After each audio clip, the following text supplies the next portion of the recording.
This is the best of the wrap-up show. A recap and behind-the-scenes look with John High and Gary Dell'Abate. The best of the wrap-up show begins now.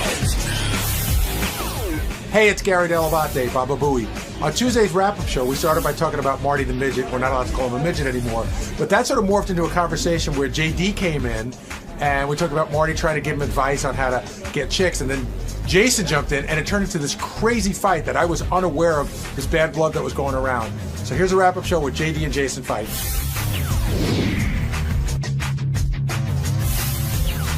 Let's get back to Marty. We talked about Gorilla a little bit, but later, Marty's always been about confidence, and he said that's sort of like how he succeeds with the ladies and this and that.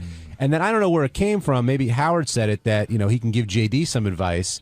And JD seemed very upset at getting any advice from Marty. Why do you think that is, Gary? And then we'll have JD weigh in on that. Well, I'd like to. Why, JD? I have no idea. Like, why wouldn't you take advice from a guy who's had success? No, hold on. It was. I can't hear anything. I just have phone saying. I don't care. Well, turn up the headphone volume. Hold on.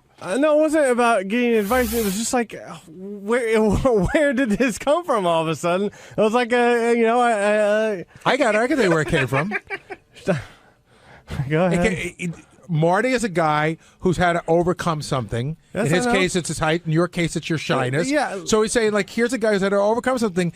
This is how he exudes confidence. Okay. Listen, I've been around little people. Me and Teddy hung around this little guy. Some of my best friends. The guys from Beacher's Man. Beacher's, and he banged a girl right in the middle of a dance floor. So, I know that some girls, oh, sorry, Ted. I don't know, they go for it. I don't know.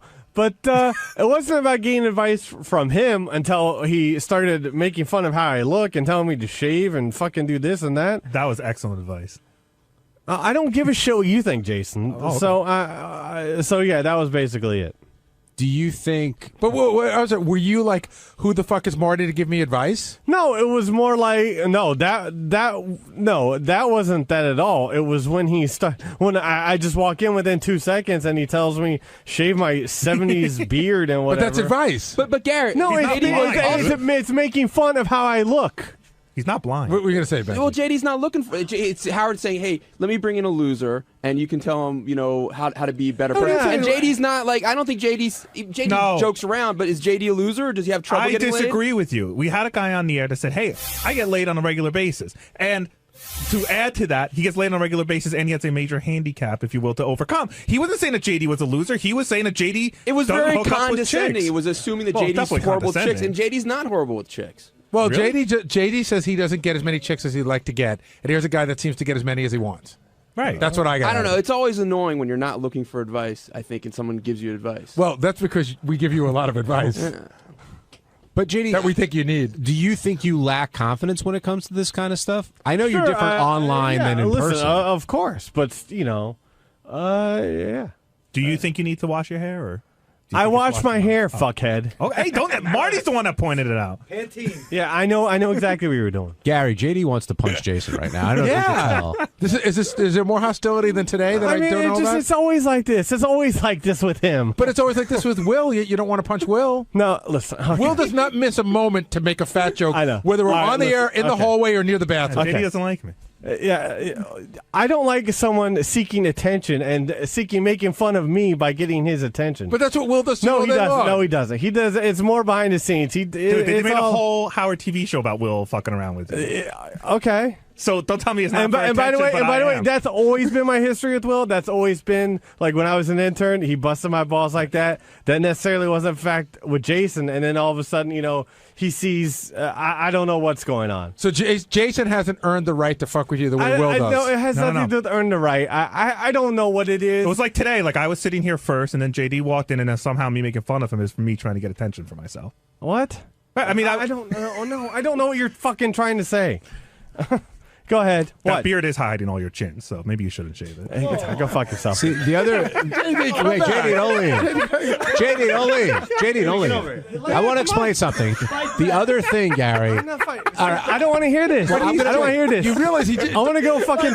I'd rather talk to the pace. Hold on. Let me make an analogy here. Earlier in the show, we were talking about how Eric the Midget Eric the actor gets under Gary's skin no matter what he does because he sort of enjoys upsetting Gary and Gary plays right into it. With this, I think it's very similar. Jason knows exactly what he's doing when he's making these comments. He does it with everyone. He does it with everyone. No, he does. But he does it with everyone. But you're showing if he sees that it John, bothers you, John, and that's why he keeps doing it. Yeah, I know. By the way, but he does it with everyone. Right. If there's anyone he does it with, I don't know. and I disagree with what you said. What? Eric doesn't know he's fucking with me to get under my skin. He's just a dick. Whereas Jason knows. And Jason's fucking with him to some degree. Well, he's totally fucking with him to every degree. Jason's still being a dick, but he's being a fun-loving dick. Listen, people make fat jokes about me all the time here. I don't fucking go storming out of rooms like a baby. Okay, now I'm a fucking baby.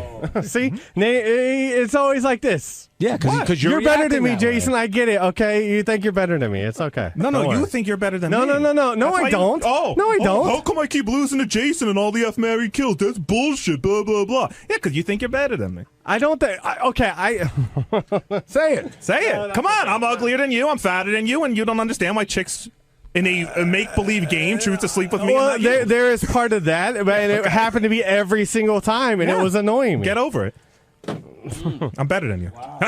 You're a bigger douchebag than me, I'll tell you that. Well, according to you. Can you give an objective? No, according to fucking everyone. Oh, can you give an objective view here as to what's going on between these two? I mean, you and I have noticed this thing bubbling for months. Yeah, no, they don't like each other. And it wasn't I think always JD that way. is really irritated by Jason, and But I why? don't really care. No, but I don't like, by the way, that Jason, the relationship that JD and I have No, I is didn't the say exact same as Jason. I didn't say the relationship. It's not. That's what I'm trying to get to. I didn't say the relationship was the same. I'm saying you poke fun at JD a lot, and At times, and he yeah. doesn't seem to mind. Well, yeah, because I do mind. he does mind sometimes, and I've stopped a lot of what I was But doing you, I mean, on you a make daily basis. you make fat jokes about him all the time. You make fat jokes about him. But if Jason were to make a fat joke, Which I that just would did. that would piss him off. and he stormed out of the room. Well, Listen, you know what? I think- Also, a lot of it is will make the joke, and then Jason makes the joke like right after. Well, what about it's right like, now? Hold on, exactly. It's like when Howard says something, and then Robin is like, the side, the whatever she is. I don't know what.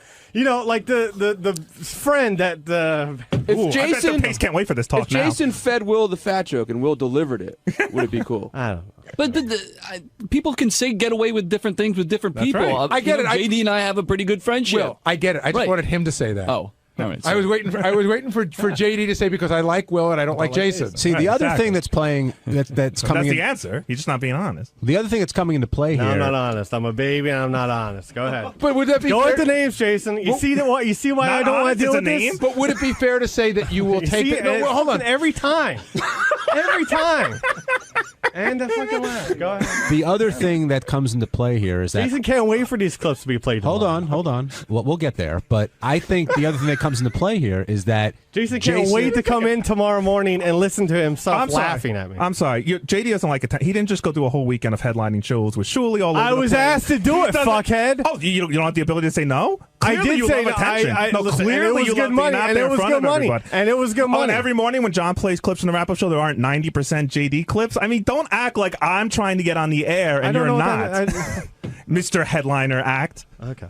the other thing that If comes. you saw like the actual show you saw, I was barely even on the stage. But go ahead. Well, you were still the headliner. Sure, that's how I Shuli's never going around I never promoting call it. myself a headliner. Well, for somebody who doesn't want any attention, I sure never go call on myself a stage. headliner. Okay. Hey, keep going on stage. All right. You don't want any attention. Now I'm a double. Now I'm a. Yeah, no, go fucking- hang out with Ryan Felipe and then come back and tell us about it and exploit your on-air sex stories and, anything you do. Yeah, you're the one that keeps putting up fucking notes about me.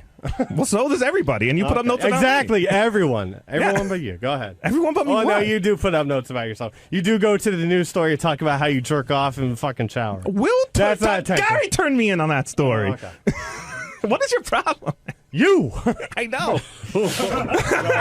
I had no idea. I got to tell you, I had no idea. I don't know where the fuck I've been because clearly everyone in this room knew this was brewing. Oh yeah, it's What's been weird going on about for a jerking while. off in the shower? The other thing, which I've been trying to say, that comes into play here, Gary, is I think deep down, Jason is very hurt by this. I think he feels, he I would knows. never say anything like that. Well, But hurt in what respect? I think he's hurt that JD is so pissed at him and doesn't like him. And I think that this is the way Jason sort of gets that out. I know Jason is ball busting. He enjoys that more than anything. But deep down, Jason, correct me if I'm wrong, JD was a very close friend to him. And now it's the reverse. This has been going on for years. And I told JD this. I said, it's my fault. I had a friendship in my head that didn't exist in real life. I felt that I liked him more than he liked me, I guess. I don't know. And I would get frustrated by the fact that I couldn't joke around with him like I could joke around with other people. And then it just hit me. It's my problem. It's not his. We're not as friends. I mean, that's just not good friends anyway. But this sounds a lot like the Will Jason roommate. I was just going to say thing. that. That sounds exactly like the Will It's a pretty thing. similar situation. Will, do you draw? No, it's not. Why not? Well, no, it is. When you guys were roommates and you weren't, Jason thought you guys were way better friends than it turned out you were. Now you are. But at the time, you were like, yeah, we live together. He's not my best friend. Yeah, there was a period of time where he irritated the shit out of me. Literally everything he said drives me fucking nuts. And I think JD is going through that period right now. I could see JD's just stewing and I don't like I don't know. I just don't know. I do not like confrontation and arguing and whatever. But you have but you do have an opinion and you are upset, so you should be allowed to express it. Whatever. I mean, listen. I don't like to rock the boat around here. I don't like to cause problems or whatever.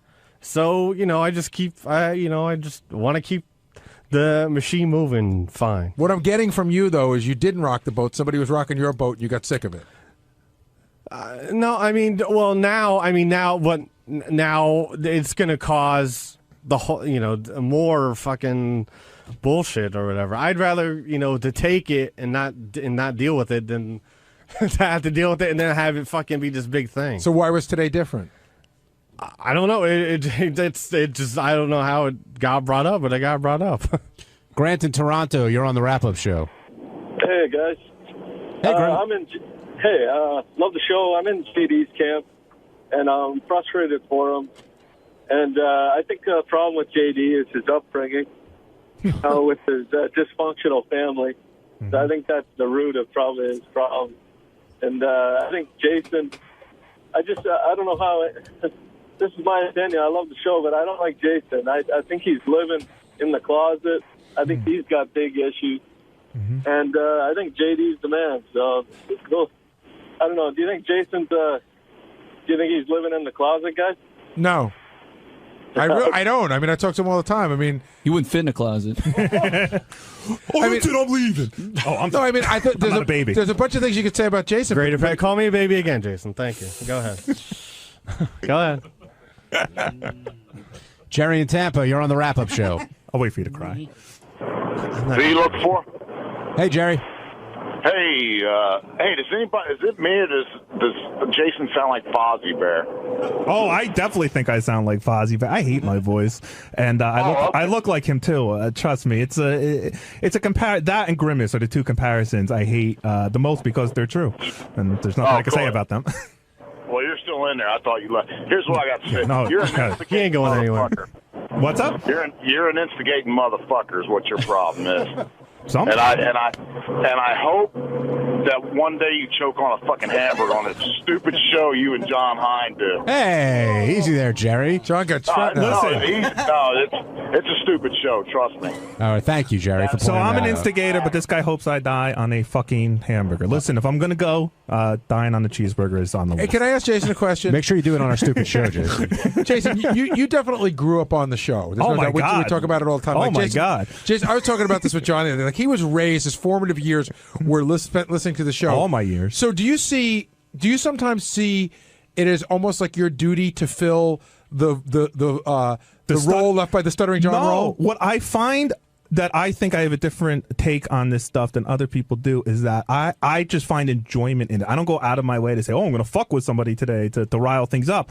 But when things like this do happen, even with this thing with me and JD, which is real and it's going to be awkward once we're off the air, but I see the fun in it. I see the excitement in it. They have a new Howard behind the scenes show coming out where they talk about throwing people under the bus. And I always compare how I feel to Boston Rob on Survivor, that first season he was on, where he was lying to everybody, and he turns around like, guys, we're playing a game here. Like, what the fuck? We're playing a game. What's the game? The game is that we're doing an entertainment show, and this is part of what comes working here. And trust me, I take my own lumps a ton. I get called a ton of names. I hold my own in arguments. I don't go running behind anyone's back and trying to get somebody. Listen, I get a ton of shrapnel around here, and I feel I handle it well for myself, and I certainly don't see why everyone gets all bent out of shape. I mean, what are we doing here? We work back here. We all know what the show is. The show's been on for 30 years. This is what happens. Shit happens in the office and it gets on the air. I don't see anything wrong with it. It's what we're doing here. I always tell people when they are contemplating having some kind of issue with Jason, they should always think twice, because he will always have the last word. And you got to really say to yourself, is it worth going down this road? Because it's going to bring on a lot more trouble than it's worth. But I'm glad. I want people to get to my very large, wide road and hesitate putting a foot on it. I love that. Here's my thing with Jace. You seem to me, and I've said it before, you seem to get joy out of hurting people. It's not just a joke. It's like, I want to hurt this person. And maybe some people are more charming about the way they do it. Maybe they do the same thing. I don't know. When I feel personally attacked, like when I got in a fight with Ross Zapin or when I got in a fight with Scott DePace, yeah. I mean, once we started going down that road where things were getting personal, yeah, I wasn't gonna. I would have ripped their throats as if I could have. I will go for the killer. It's just shit with me and JD. Yeah, I mean, listen, if you say making fun of his chins and his beard is hitting below the belt, fine. But I just don't see it that way. And Benji, you're not really a good indication, because I would say of anybody on the show, Benji's the last person that will ever come to me and say, did you see what so-and-so is wearing? Or did you hear this about so-and-so? You never do that. I tend not to. You should do it more, because that's what we do. Yeah, right? Thank you. Thank you. But it's just not Benji's thing. Well, look how many chins this guy has. You can't. He's got that horrible beard over it. See, now we're working. So this will make things very comfortable in the back office. Although, frankly, Will, this has been going on for months. This is nothing new. Yeah, this isn't new. Yeah. I don't think years. No, JD, it has been going on for years. How come you guys didn't tell me this? Because, you know what, I'll tell you, JD, you can speak for yourself, obviously, but I would say from my perspective, like I said earlier in the show, I denied it for years. Like, I'm just like, oh, JD's just in a bad mood, or oh, he's just pissy with me today, or oh, whatever. So and then recently I just woke up to the fact that no, just everything I say pisses them off, and that's just the end of it. There are lots of relationships that swirl in the back office that are not concrete enough to say, okay, this is A, B, and C, and why they don't like each other. They're just feelings that come and go, right. And sometimes they swell up and it overflows like you see today. There are times where I can deal with Jason, where I can, where I don't know, we can talk or whatever. And, there are more times where it's like how it is today. And that's, I just try to be civil. That's all I try to do. Right? Yeah. See, the only time JD and I have never gotten in a fight, like hanging out outside of work, like at a bar or at a party or wherever. Like this only happens. I'll tell you exactly. The one time that really broke the straw that broke my back was we were in the studio doing a commercial break. And somebody's tooling on JD about something, and he's sitting there and he's laughing and blah, blah, blah. And then I made a comment, and he fucking just turns stone-faced, and he storms out into the hall, and I'm like, oh, what the hell? And he's all mad at me. And it's those moments. It's the moments here on the wrap-up show, the moments in the studio, the moments in the hallway where I seem to piss JD off and where he gets super angry about it. This isn't happening, like, at lunch. Unless I don't know about it, which is possible. He got really angry when you posted something on Twitter about him stalking that 30 Rock chick. 2 weeks in a row. We have 2 female guests or whatever. 2 weeks in a row. He has to go on Twitter and tweet, oh, JD sounds like a fucking creep again. JD creeping out the guests. Creep, and hashtag creep. It's like, what the fuck? I hashtag the name of the show, the John Hines Show. But can I think? You had to hit me with that? The most interesting. And I have never posted. I've never tweeted. Jason's on Wrap Up Show talking about bullshit. No one cares about. The most interesting part of this whole thing for me is that Should tweet that. The visual of this, what's going on right now, much like Mike and the Mad Dog Show, although these two guys are 5 feet apart in direct line of sight, they haven't looked at each other in 20 minutes. Yeah, they won't look at each other. Well, JD's hard to see. I'm not looking at anyone. That's when you know you have a good fight. Tim, you're on the wrap-up show. JD. Yes. JD, if I was there, I'd have your back. I get tired of this fat fuck on the wrap-up show. Here's the problem. Number one, he's a tattletale little gossiping little bitch. He used to run around. He'd be here. Get the big people. Oh, God. And the only boogers that'll be used are my own, of course, the beautiful Robin. To be on the E! Show? Of course it'll be on the E! Show. With the puppets and you guys? No, not the Christmas special. No, not the Christmas special. We can't do boogers on the regular show. You're going to be on the Christmas special after you accept your boogers. It's just going to be mine. And Robin's so beautiful and delicate, it's an honor to have her I boogers. hardly have any.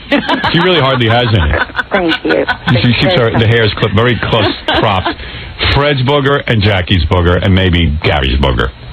Maybe. You're going to have Gary's. And maybe Stuttering John's because he thought up the idea. Come on, you know how I am with bathwater. What? Yeah, but it'll be over with, and the booger gets stuck on. You know what it feels like? It feels like paper mache. Howard, you're doing this to, like, kind of make a fool of me. No, I'm not. No. Howard. Not at all. You've got me all wrong. Howard, I would do anything for you. All right, then it's done. Then fly in. I don't want anything. I just want this. Howard, that's all I want. Howard, I'd do anything for you. I will see you next week. You come in. Howard, and I'm in L.A. Well, fly in, for God's sake. Right, aren't you bored being with the same guy every 2 minutes? I'm not bored, and you should be nice. I don't say bad things. You know, you should be nice. He's really... We'll get back to... Listen, stick to the subject. All right. I'm happy you're happy with Ron. Can't you just be... He's been very happy for you. Jessica, I know. It'll be a very lonely year if you don't get over this hump. You're back on the show as soon as we get over this. Howard. I happen to feel, you know how I feel about you, but I just have to, the audience will not accept me just getting back together with you. They will feel I'm a sellout. I have to prove myself as a man. I have to have you do something. But I did like 39 appearances. Doesn't matter. The audience, it's only in the eyes of my audience I The must... audience doesn't know that I've known you since 1987. No. I'm new in Miami. Miami would laugh at me. I'd be the laughing stock if you didn't have You know, certainly New York knows the whole history. Right. Let's set a date right now so we can all let our boogers build up. Oh, God. Howard. I won't We blow don't my want to nose be running around with snot hanging out of our nose for Hey, you might get lucky. You might come in on a day when I have very little snot. Oh, come on. You're mean. It's hurting me. I can't do something like tie you up and He can't make love to you. tickle your feet and spank you with a bat. I mean, you like all that. Hoist you up in the air. You know. You get in here as soon as possible. All right. Maybe she can't do that. But what about that bondage thing? Maybe, you know, No. Jessica with that big red ball in her mouth tied up to a chair the whole time. See, but she likes that. Would she like that? Of course she would. What would I like with my mouth? Totally nude with a bondage ball in your mouth. But you love that. What's the bondage ball? Nothing for her. What? With the bondage ball. Bondage ball is those little red rubber balls that you shove in someone's mouth. It's like a gag, only the ball is like the gag. a pig being roasted. Or Yeah, exactly. Wait a minute. What if we put her on a spit? You put her on a spit and actually roasted her? And actually roasted her. Fred, I think you're going a little too far. Yeah, really. I like the booger idea. It's want her to fun. live through this. It's fun and it's not dangerous and it's cute. And she'll look cute with the booger on her nose. That's really adorable. Oh, but it'll be so cute. Everyone will tune in to see it. It'll be the highest rated show in the history of E! And it'll be great. It'll be the highest rated radio show and everyone will love it. And you'll be back in our good graces. You're making fun. We are not. Yes, you are. I haven't talked to you in a year. All right, listen to me. Well, of course not. You think it's been easy for me? Thanks for sending that work my way, though. Of course, and there'll be more. That's very nice. All right, listen to me. Yes. Go talk it over with your boyfriend. I don't have to talk Of course you do. Howard, Just got us into trouble in the first place. Oh, Ron. You were dying to be part of the New Year's special. No. And you had to talk it over with that boyfriend. No, listen, I'm going to say, Ron. Genius. Listen, I just talked to Howard today, and in order to be his friend, I have to put everybody on the show, their boogers on my nose. Right. Not all of. We're going to roll it up into We're going to roll it into a ball. Once it's in a ball. It'll be one big booger. Yeah, and sit there, and then they say they love me. I'll tell you one thing. You'll think twice before you burn us again. That's what the idea is. See, we have to teach a lesson. All of our enemies have to be taught a lesson. Weren't you just talking to Gary about a big lecture about how you treat guests? Yeah, well, you're not a guest anymore. You're something different. You're working your way back in. Thanks. All right, listen, we have to teach you a lesson, and obviously this is a nice way to do it. No, it's so not. it's not so bad. You'll come in here. Do me a favor, because I have to go now. Oh. You sit and talk it over with Ron. What about a bubble bath or something really nice? That's what we're going to do afterwards. That's your reward. That's our celebration. Of your being back on I'm going to take you over to the Four Seasons Hotel and give you a nice bath. And then You'll wash the booger I'll wash the booger right off your nose. Don't be a Benedict Hahn. Oh, my God. Come in here and wear the boogie. I'm not going to wear any boogies. I'm not doing You're going to wear a boogie, and you're going to be in here, and you're going to love it, and we're going to have fun together, and I'm going to show you something. And I've become a little more open in my own, even though I'm married, that I think that you're going to enjoy. What do you mean? And I have a certain way of pleasing you. Oh, really? That is not exactly cheating. Ooh. All right? What's that? I use my foot. You are a great dancer. If it ain't the hand, it's not cheating. You are a great dancer. And you're going to dance with me with your big boogie on your nose. I'm not going to be just with a boogie. I'm going to put my hands on your hips. I'm not going to be just with a boogie. I'm going to dance with you when you You're come in. such a great dancer. So come on in here and let's have some fun so you can be with like a real man like me, not I'll Ron. dance with you and stuff. Okay, so get in here. All right, you go talk it over with Ron, and then get back to us, and I can't wait to see you. You know the boogie thing I can't, but Well, you will. You will do it.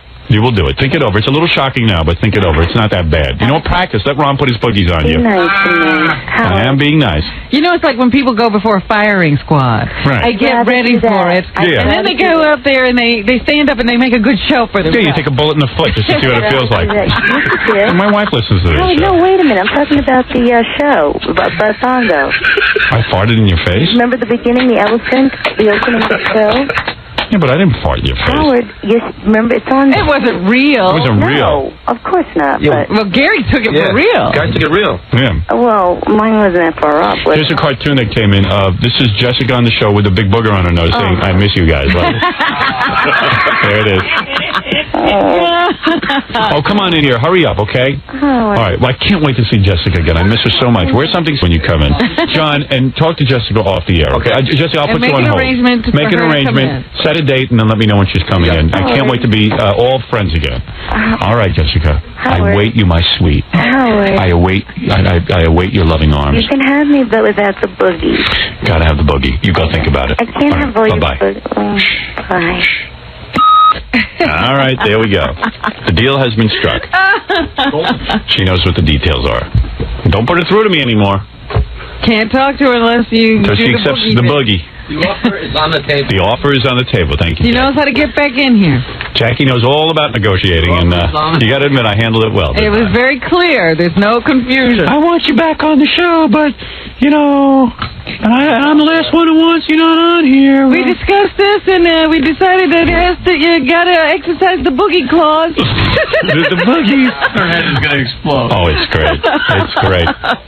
That's going to be a great show, because she'll be here. She won't let us down. She won't let us down a second time. Got to come. Yeah. What would you give for a video of her going to him? Get the e-camera over to Jessica. She asked Ron permission. Ron's trying to, like, legitimize. Is that right? You know, oh, yeah. You know. Change her image. Yeah. You have to do what? Oh, come on, Ron. I just want to put some boogies on my nose. Are you out of your mind? What is the big deal? It's just a boogie. Yeah. You're and trying like to go I legit. said, What the hell's the matter with you? She's had boogies on her nose before. Yeah, I mean, I can't imagine.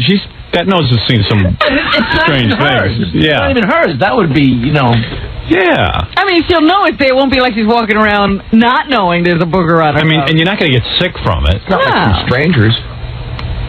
It's not a big deal. She's had worse things on her face. Well, look at what happened with Sam Kennison, and she just cleaned up and kept going. Right. It's not that disgusting. All right, let's take a break. We're falling far behind. And we'll continue with after these words, and we'll hear John's interview with you Downs and there's some other things going on. I don't know. There was supposed to be some women down here. We're having a big Halloween party on Monday. No one has shown up? I'll give you the detail. Are people here? We only got one lady so far. All right, but that's good. That's a start. Well, it's Nicole Bass. Oh, you're kidding. Oh, for God's sake. With a big red hairdo. I'm not sure if that's a woman or not. But all right, I'll Howard, I'm trying to work out Jessica. She refuses to do it, and she's telling me that she doesn't even pick a nose. You know what she does? She says she uses a Q-tip. Q-tip, she says. Jessica, it's Howard. You know what I do? Can I just tell you something? You wet one into the Q-tip, and then you clean your nose, and then You never blow your nose. I do blow my nose, but I also use Q-tips, and then I put moisturizer Inside your nose? After I clean, like with the Q-tip.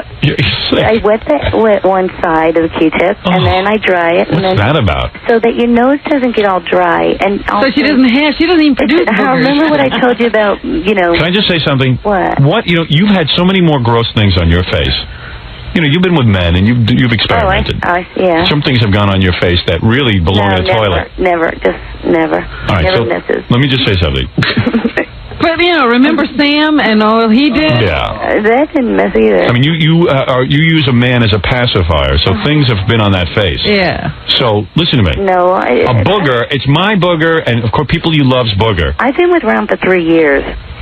So? And before that, not much ago. No, but you know what I'm saying. Howard, you know how I am. I know how you are. That's why I think you can handle this. It's not a big deal. How I take care of everything. Of course, but it's just booger. It's no big deal. People's boogies? It's a boogie, but it's not going to get you sick. It's not going to make you ill. Oh, it would. No, it wouldn't. Ice with water, I would run to the bathroom. No, but don't even think of it like that. Her eyes going to be crossed. Yeah, I mean, for God's sake. If you want, we'll throw one of Ron's boogers in the mix. That'll make you happy. Howard. Bring one with you when you come in. What is the big deal? It's a booger. I'd rather just do something. You've had worse. Think about go think about it. Sweet. Just think about it. Don't even discuss it with anyone. All right, I'll talk to you. I love you. I love you too. There you go. Bye. Right. All right, there goes Jessica. Might not be able to speak to her for another year. I guess not. I miss speaking to her. I like her. I like her a lot. All I can say is that the punishment gets worse after 2 years, doesn't it? Yep. Oh, yeah. You see, the longer you wait, the worse it gets. Yeah, here's another cartoon. Jessica with a booger on her nose. There it is. See that? Get that on the E-show. So she ought to think about that if she doesn't come in now. Because you know what the punishment is in 2 years? We nail your feet to the floor, we light a fire under you, and you have to wee-wee the fire out. So you better go to the bathroom quick. Look, Jessica loves the show, wants to be a part of the show. What is it, Grillo? Oh, we'll take a break? Okay. We have to take a break. We'll be back right after these words. A couple of quick announcements. First of all, tonight, Ginger Lynn is going to be on the ex-porno star. She'll be our guest on the E! Show. Jackie Puppet getting big ratings the other night. Lots of positive reaction. Everybody thought Jackie Puppet was really funny. And Jackie wants to take credit, but he somehow can't. It's just like killing him. Can't figure a way. Yeah. Also, for those of you who were tuning in late, we announced that our own Baba Booey had a baby yesterday. A little boy. A little boy. Jackson. He named it Jackie. And Maddie had to keep a secret from us. We said, hey, what are you going to name the kid if it's a boy? Well, I can't tell you both. We'll keep Ned and I have decided to keep that between us. Yeah, the whole world needed to know that. Jackson is goofier than Jackie. Yeah, oh, please. Jackson? Jackson Delabouie. Jackson Delabate. And what was the middle name? Stephen. Jackson Stephen Delabate. Real impressive name. Yeah, right, For Gary's kid. Yeah. It's going to be Gary's kid, Jackson Delabate. Like he's going to grow up to be somebody. Yeah. He has to have a presidential type name. Jackson sounds like the President of the United States, Mary. President Jackson Delabouie. At your service. We have to think of what he's going to be before we name him. Right. But Gary, that was the president's last name. Right. Well, let's name him Delabouie Jackson. He'll be President Jackson. No, Gary, doesn't work that way. Yeah, it doesn't. President Delabouie, any way you put it. But anyway, congratulations to our own boy Bowie. And I'll be grooming his youngster there to be my producer one day when I retire Gary. He will take over. Also, in terms of Jackie, there's some excitement going on. His Wild Comedy CD or cassette has now evidently gone gold. We'll have to have Big Jackie and Little Jackie now. Yeah. $10 plus free shipping and handling. Price includes full-color 20-page Jokeland catalog. Call 1-800-323-KING. Also Saturday night, November 12th. If you want to see Jackie live, Club N A in Sayreville, New Jersey. Fun place. Get the chicken parmesan. For dirty jokes and info, call 516-922-WINE. Remember, 516-922-WINE is not a pay service. All right, thank you. There it goes. Also, we are having a Halloween party here on Monday. And you can tune in for that. And all of us on the show, meaning me, Robin, Jackie, Stuttering John, Fred, Gary, we are all going to be dressed as different people from the show. That's right. Other show personnel.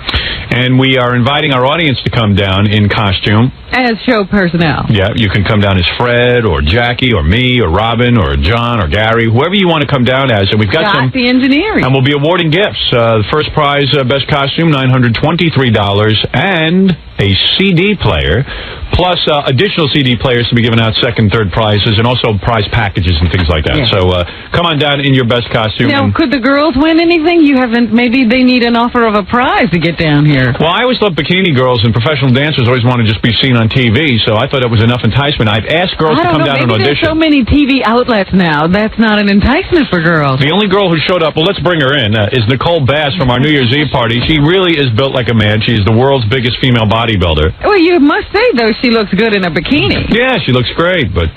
They did take some calls. I think there's some girls on the way down. Oh, there are? Say during the break, yeah. Well, but they're not by the time they get here, it'll be too late. Yeah, they'll be... I said auditions are at 7:30. Keep what it tells The you. only one who was... Oh, my God. Nicole... Come on in, Nicole. I can't see you. Oh, man. Nicole, swear on a stack of Bibles you were born a girl.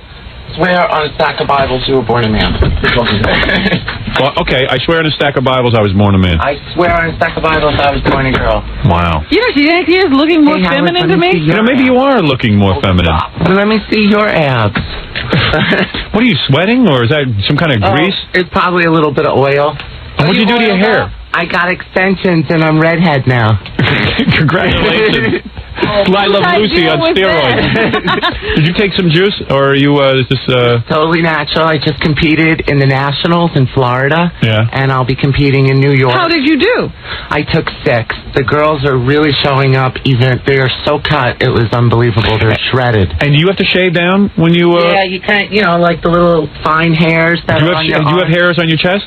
No. Okay. I'm just asking. I don't know. No, I don't have hairs on my No, I don't have hair. It's unbelievable. And you are all perfumed. No, that's deodorant. Oh, my God. Oh. Put some boogers on my nose and let me out of here. So, Nicole. Oh, I brought you a book. Why don't you lighten your eyebrows?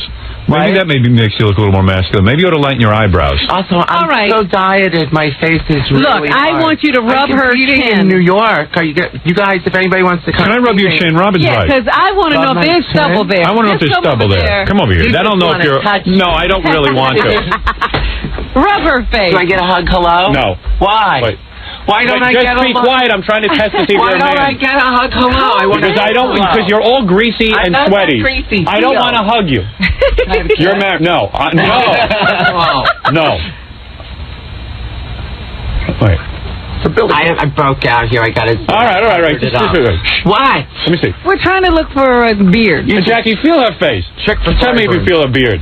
Seriously, I think See, you can't even tell. I'm not being mean. I gotta know.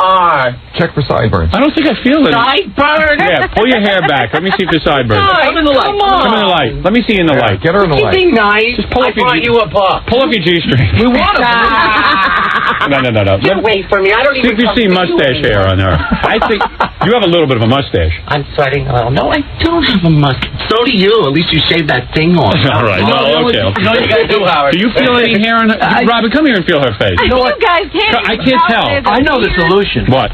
Is we have Nicole come here one day and just stay in a room for like 2 or 3 days. We'll feed her and take care of her and entertain her. And so we can see if, a beard pops out. Oh, yeah, right. There is no hair there. I think she's a woman. But can't you have that removed? Because you have the size of a man. It's hard for me. Don't tell me I'm the first one who doubted. Wait, I have a question. All right. How about you show me a guy that's built as big as me? I don't know anyone. See? So I know women that are as big as me. They're not as muscular. I gotta admit, you got a little bit of flabby arms. Your ass don't look bad. Now that I'm getting convinced you're a woman. Let me see. Turn around. Let me see if I would do anything to you. Let me see. Turn around. Would that be a woman? Those are a man's hips, Howard. Those are a man's hips. And look at your hands. Seriously. Nicole, you got the biggest hands I ever saw on a woman. I'm trying to see see if there's any kind of hourglass A there. woman that big would have wider hips. Robin, those are man's hips. No, they're not. They're little tiny hips. I'm beginning to get convinced What? That what? that she's a woman. Come on. They're little tiny hips. I'm getting a little attracted, and I know I'm no so maybe I'm Because muscle can be really feminine, you guys, and You know, there's nobody alive that looks like this. yes, there is. There's me. I'm alive. I'm not an android. But look at her, but Robin, isn't that a guy's waistline? Get on the microphone. I have long fingers. I don't even have hands that As soon big. as you look at those hands, you start to lose it. Those are men's hands. Look at the shoulders. Look at the shoulders. Look at the wrists. You mean to tell me I'm the only person? I am the only person. Tiny little elbows. Sit down. Sit down. I You know can't what hear she you. looks like? Have you heard of that movie Priscilla, Queen of the Desert? Am I the only person who has asked if you were a man? Of course not. Okay, so don't get so insulted. Yeah. I'm not Because this insulted. happens If all I the was time. insulted, I would tell you off. All right. I'm very good at defending myself. Robin, what if you're in a locker room and And she Nicole walks walked in, I'm not taking my clothes off.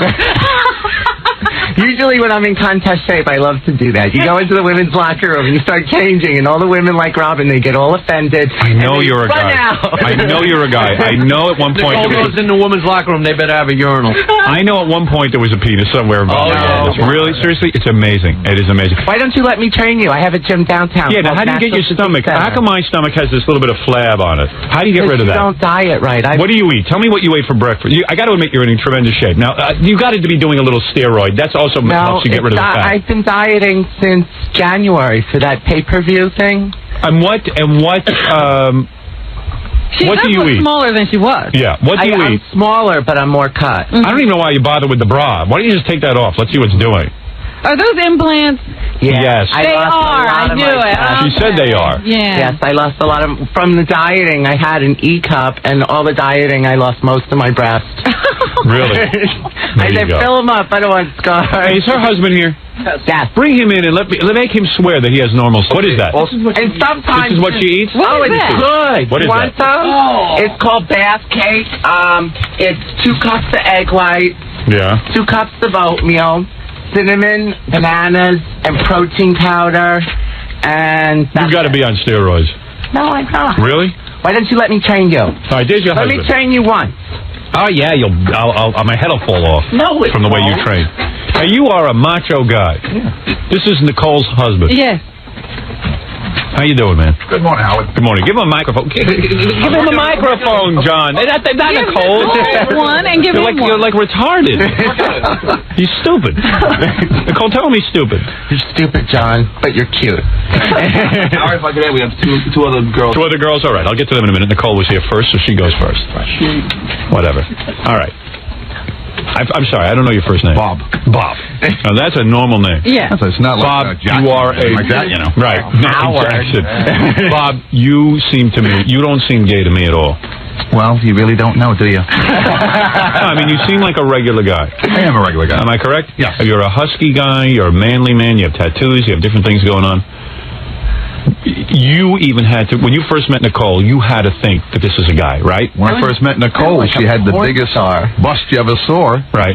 And she had no muscle. Oh, that's right. So she looked a little more womanly. I hate Little more womanly. I still look womanly. like a you porno just said star. you were almost attracted. I got you to confess. From the waist down, maybe. All right, so let's be honest. Uh-huh. Nicole does look very masculine. I think she looks very feminine. Okay, all right, well, whatever. No, woman body. She's got you convinced. But you do make love to Nicole?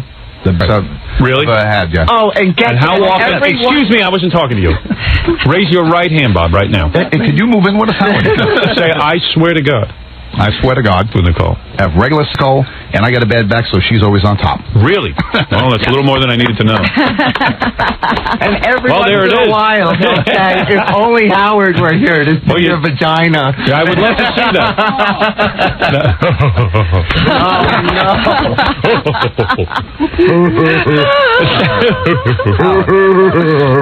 What? Am I convinced? No. Not even a little. No. See, I always figured But like there maybe... isn't any hair on the face. No, there isn't. No, there Why would isn't. there be hair on her face? I don't see hair on yours. Well, we thought she was a guy, so we were looking come for a on. beard. And do your friends, hey, Bob, don't your friends, the other guys, come over sometimes and go, hey, Bob, what's the story? You know, because she don't look like the other girl. Are you really intimidated by me? I'm not intimidated. I'm Yes, not you attracted, though. I'm not. It's very, very, it's You're a very different look. intimidated, though. You know, I'm not intimidated. I think you're a lovely person. I find men with, like, small ones, they're usually very... No, you scare me.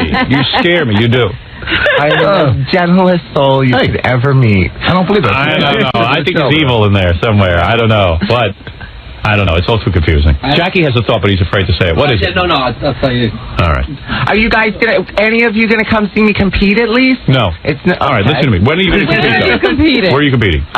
Competing November 5th it's downtown Manhattan in Tribeca at the community college there, and I have tickets at my gym at Natural Physique Center, which is 104 4th Avenue, and it should be a very good show. All right. In fact, Howard, you have a trainer, Steve, that we train in Gold's Gym in Syosset quite a bit. Jonathan. Yes. Okay. I heard it was Steve. Jonathan Basile. Yeah, Basile. Yes. Yeah. Why don't you give Nicole a crack at trying you one day? Is that right? Well, do you think Jonathan's not doing a good job? No. Well, what are you talking about? Look at it. You haven't seen what I have. All right, take your clothes off. Let's see that butt. What? The butt is beautiful. The glutes. Listen, I'm looking at your butt. You're married to Nicole. Look at you. Look at that. Come on. Look at that. You gotta have. Look at that, girls at home. You got a nice body, but it could be tighter. Well, we're working it. First of all, I can't work out hard. Every time I work out hard, my eyeball blows out. You don't need to. I don't work out with heavy weights. You know? I do not work out with. I'm fine with Jonathan. I'm very pleased with the results. Look at me on the cover of my book. I look fantastic. It looks like a girl's body. Well, so what? It's an attractive girl. That's something you ought to look at in every way. Yeah. You should try to look more like me. That was quick, Robin. That was quick. I'm not going to give you a crack. God didn't give you a crack. I don't see why I should. All right, that's it. Now listen. All right, Nicole. Good luck with the bodybuilding show. Thank you very much. If you want to come down to the dance program and How be part big of are her feet? How big are your feet? What size? I got 12. Oh, Don't lie to him, Nicole. It's 17. Tell him the truth. Is it 17? No, I believe it. The arms are probably 17. Bob and Nicole, prove once and for all that Nicole is a woman. I want to see you two kiss right now in front of our camera. Go ahead. Here we go. Don't ruin my lipstick. And tongue kiss. Tongue kiss. I want to see if I puke. Oh my God. Oh my. Is that like two guys? Wow. Ooh, second base you got. Good for you. Now, you should show your breast. No, I'm not showing my breast. Show your breast. You got beautiful breast. Really? I mean, if you see the tips of the breast, you can tell if she's a woman or not. That's absolutely true. I could. You see, you guys know that. That's right. Go ahead, Nicole. I'll show you my breast. All right, you got it. Here it is. Right here. You made the deal, Nicole. Here's that butt, honey. Now, let me see those breasts. Nicole. That's right, Nicole. You made a deal. That's right. Let me see that. I won't look. All right. I'll be the only one who looks. Just show it to her. All right, let me see. Let me see how beautiful You guys are going to have it on film. That's right. Wow, beautiful. Beauty. This is hard as rocks. No, show Robin. Show Robin. Show Robin. Oh, my. Oh, man. What the hell is going on over there? Nicole, come back in the light and show Robin. I saw. It's enough. Right. It's enough. Good for you. Those are like two grapefruit straining to get out 2 rubber balls. Very good. Very nice. 2 tattoos. 2 tattoos on there. All right. I don't know what's going on with you, but you look terrific. You're in terrific shape, Nicole. And, of course, you're always welcome here, and we'll go see a bodybuilding You're not inviting her for Monday? Well, she don't need to come today. No, of course. Welcome. Nicole is always welcome to come, and you can come and dance. And can you dance? She's going to have a special outfit. I can't tell you what it is, but I have to audition you for the dance show on the Halloween show. Now, let me see you dance a little. I'll put some music on. Nicole can't dance. You don't need a disco ball yet. I thought you brought it. She's got a great outfit she's wearing, but it's a surprise. Well, let me see. Where is some music? I don't have it. I'll give you some. Remember Nicole at the pageant? She couldn't keep up with the steps at all. Let me see you dance a little. How are you going to dance on the Halloween show? Dance. Go ahead, dance. Put your headphones on. Yeah, so you can hear the music. This is the average white band for an average white girl. All right, here you go. Go ahead.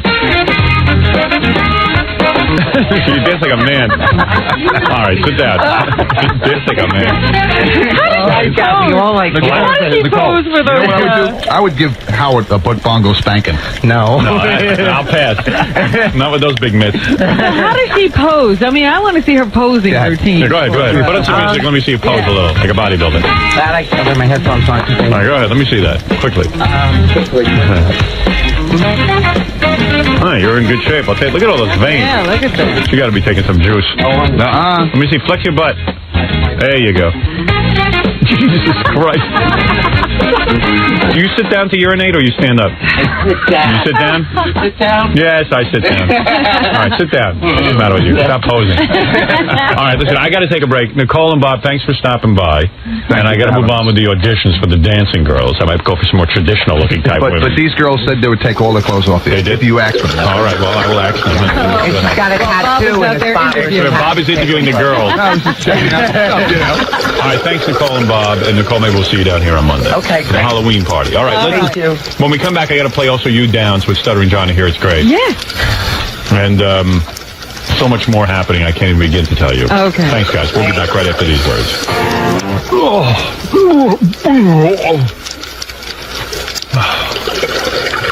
A couple of women out there waiting, and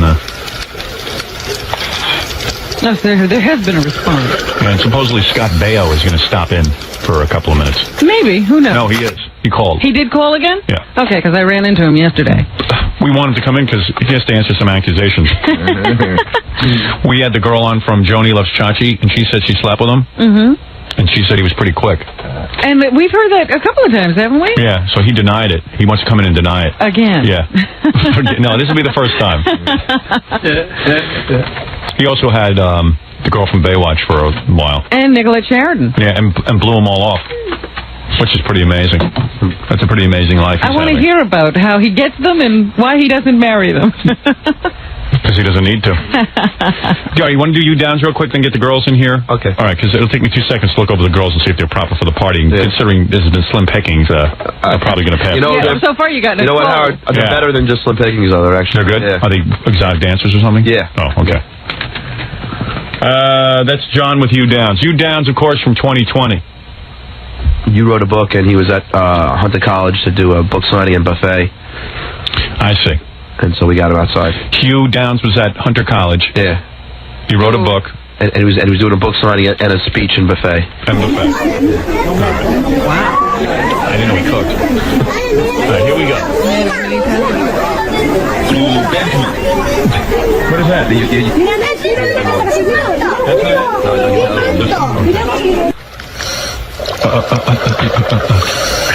Hi, you. How you doing? Hey, how are you? Good. Was anybody there for this? A few inside. We didn't really go inside, so I don't really know. We were outside on the street. So was he just like looking for something to do? He was probably happy to see you. Yeah, we were the only crew outside. Right. Okay. To greet him. I can imagine everyone's looking to interview you Downs. Shouldn't that be extra KK for broadcast? Yeah. Congratulations on your illustrious career. All right, thank you. Stupid John congratulating you, Downs. Illustrious. Just wanted to like smooth into this. Yeah. Actually, did you know that there's a syndrome named after you? Yes, I do. But that's not named after me. It's D-O-W-N. It's Down, apostrophe S, Down syndrome. Let me ask you, did you ever steal office supplies from ABC? I never did. I missed my chance. That's too bad. Because you're so famous, could you ever go to, like, a nude beach? No, I've not. I haven't been at a nude beach. I don't think it'd be too edifying to the viewers if I did. Let me ask you, since I'm sorry. Since you're famous, does it bother you when people follow you into the men's room while you try to urinate? I've never been followed. Maybe I'm not as popular as I thought. Let me ask you, do you think O.J. is guilty? God, I don't, how do you form an opinion about that? The guy has been shred of an alibi, and on the other hand, the prosecution doesn't have any smoking gun. They don't have any firm evidence against him. Why do people say they don't have any firm evidence? They've got his DNA all over the place. Well, you haven't really seen this evidence. Well, I listen, the DNA experts have come out and said What you are supposing is that the DNA evidence says conclusively, because we haven't heard what the DNA evidence says conclusively. We've heard preliminary reports that say this. Come on, his car was full of blood that night. Hey, he had a cut on his Oh man, wasn't his blood type like 1 in like 2000? No, that wasn't his. Your DNA is such. It's like catching the person there. It's a fingerprint, and it's all over the place in the blood.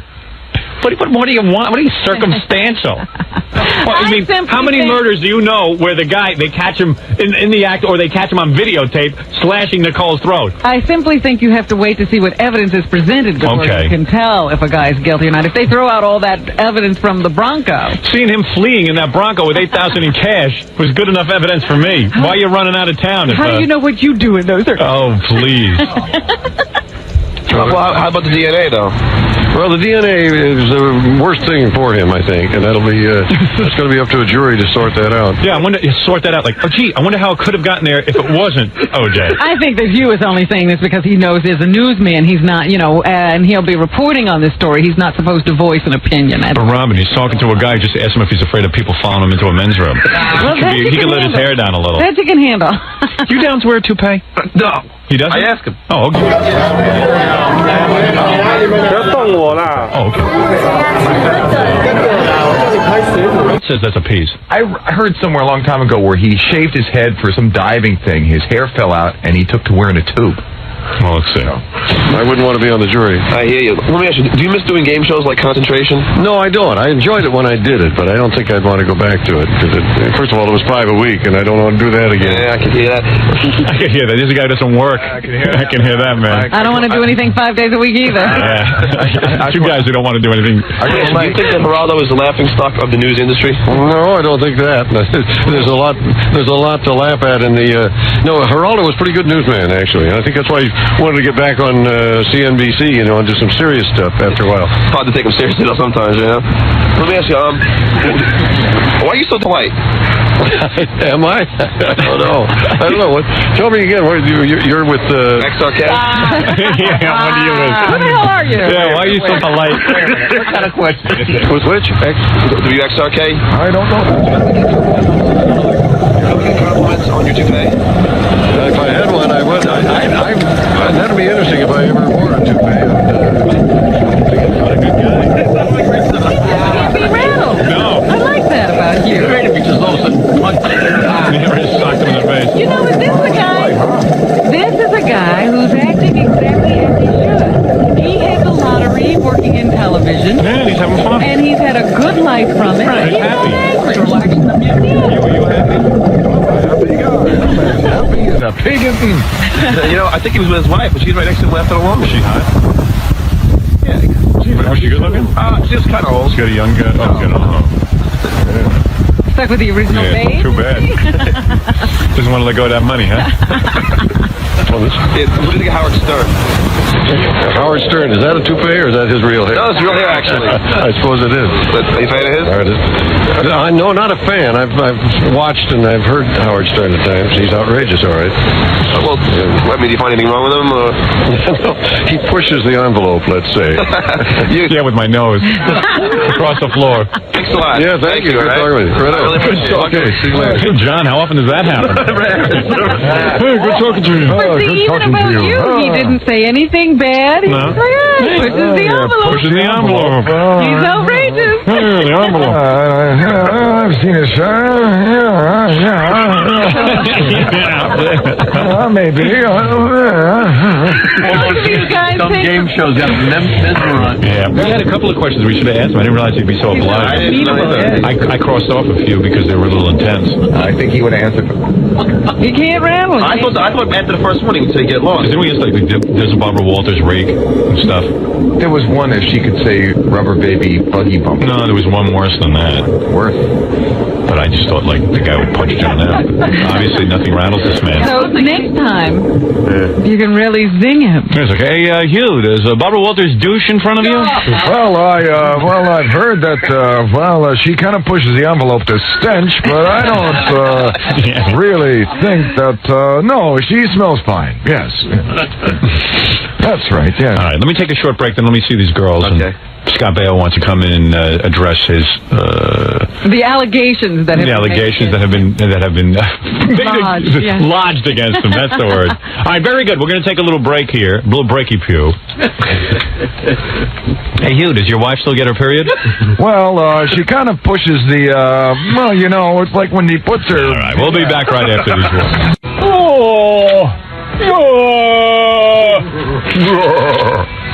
Road to Wellville, ladies and gentlemen. A movie.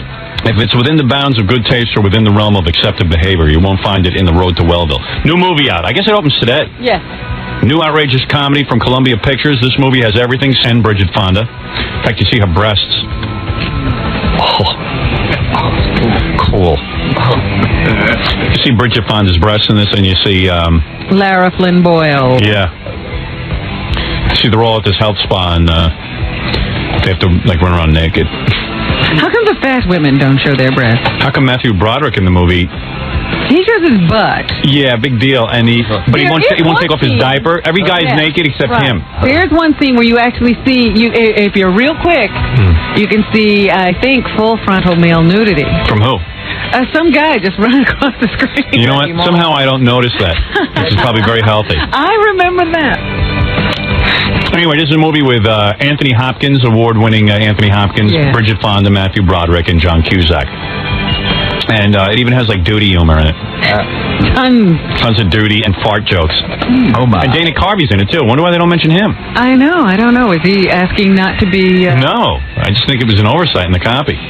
Columbia Pictures invites you to unleash your innermost inhibitions at America's first health resort. Therefore, the movie is rated R, under 17, not admitted without parents, which I like. You don't want kids in your movie. No, I don't want to be sitting in that theater with some little jerk. Thank you. Here's Howard. The great meat puppets behind us, Robin. How's that? Some things will never change. And they're good. The hell knows what they're singing about. All I know is the guy's in a bra. All right. Quickly, there are two women here who need to just show me what they look like, see if they're appropriate for our Halloween party. They will be judged. Yeah. The Halloween party will be Monday when you tune in. I'm so worried about my costume. Why? Because, I want to do justice. I want to give a good presentation, but it's so difficult to do Fred. I'm doing Scott the engineer, and I got to remember to buy cigarettes so I can glue them all over my head and stuff. Just borrow Scott. Yeah. He's got plenty. I'm not giving them up for you. Not for frivolous entertainment. Oh, wait. I'm a serious smoker. John, bring the girls in real quick so I can see what's going on there. We're going to need some dancers while we have the big Halloween contest. Also, if you want to come down here and be a part of it, dress up as someone on the show, and you can win like $923. And, oh, hi, girls. Hi. Yeah, I'm just trying to guess your ethnicity. Hey, girls. Whoa, yeah, you could definitely be on the dance party. As soon as a person walks in, you start cataloging. Yeah. Oh, my. What are you, Indian? Actually, yes, Navajo. Part Navajo. Oh, real Indian? Yeah. Oh, well, you better go up to Connecticut and get your money. If you're part Navajo, you can go up there and collect some money. Really? Yeah, get from the reservation. Just register as an Indian. Yeah. Hey, baby. Hey, can someone put a microphone in front of, you're Ashley? Yes. Yeah. I'm Stephanie. Hi, Stephanie. Hi. Were you, Small. Hey, don't look at my pants. What did she say? She said it was small. How did you know? No, come on. Hey, girls, how did you end up down here? Hey, what are you wearing jackets for? It's a little chilly. Well, who cares? It's a little chilly. You don't see me complaining. You have to go with jackets so we can get the whole effect. What are you, strippers? Yeah. Yeah. How do you know? Well, jeez, who looks like that and doesn't make a few bucks off it? I work out. Wow, what body's on you girls? Do you girls work out, or does that come natural to you? I work out. Do you? Both work out. Really? God bless you. What are you girls, D cups? C. C? I'm a C also. Implants or natural? Well, you're the expert. Implants on you, and those are natural. I can tell. Why don't you just tell us right away instead of asking? Yeah, I like to see who plays what game. You girls look really good. So all you need to do is show up on Monday, and then you'll be part of the whole big dance thing with the TV cameras. You'll probably get tons of acting jobs afterwards, right, Robin? Well, that's what they say. Lots of people get jobs out of the show. Yeah. I think you girls wear those swimsuits, and you dance around a lot. It'd be great. Like a Club MTV type thing? Yeah, Club MTV, except we'll all be in costume. Yeah. But you don't have to be in costume. As long as you guys are almost naked, it's cool. There's still Club MTV out there. So I don't know. Yeah, you could be on Club MTV. I'm a producer of that. You want to be on it? Sure. I can make that happen for you.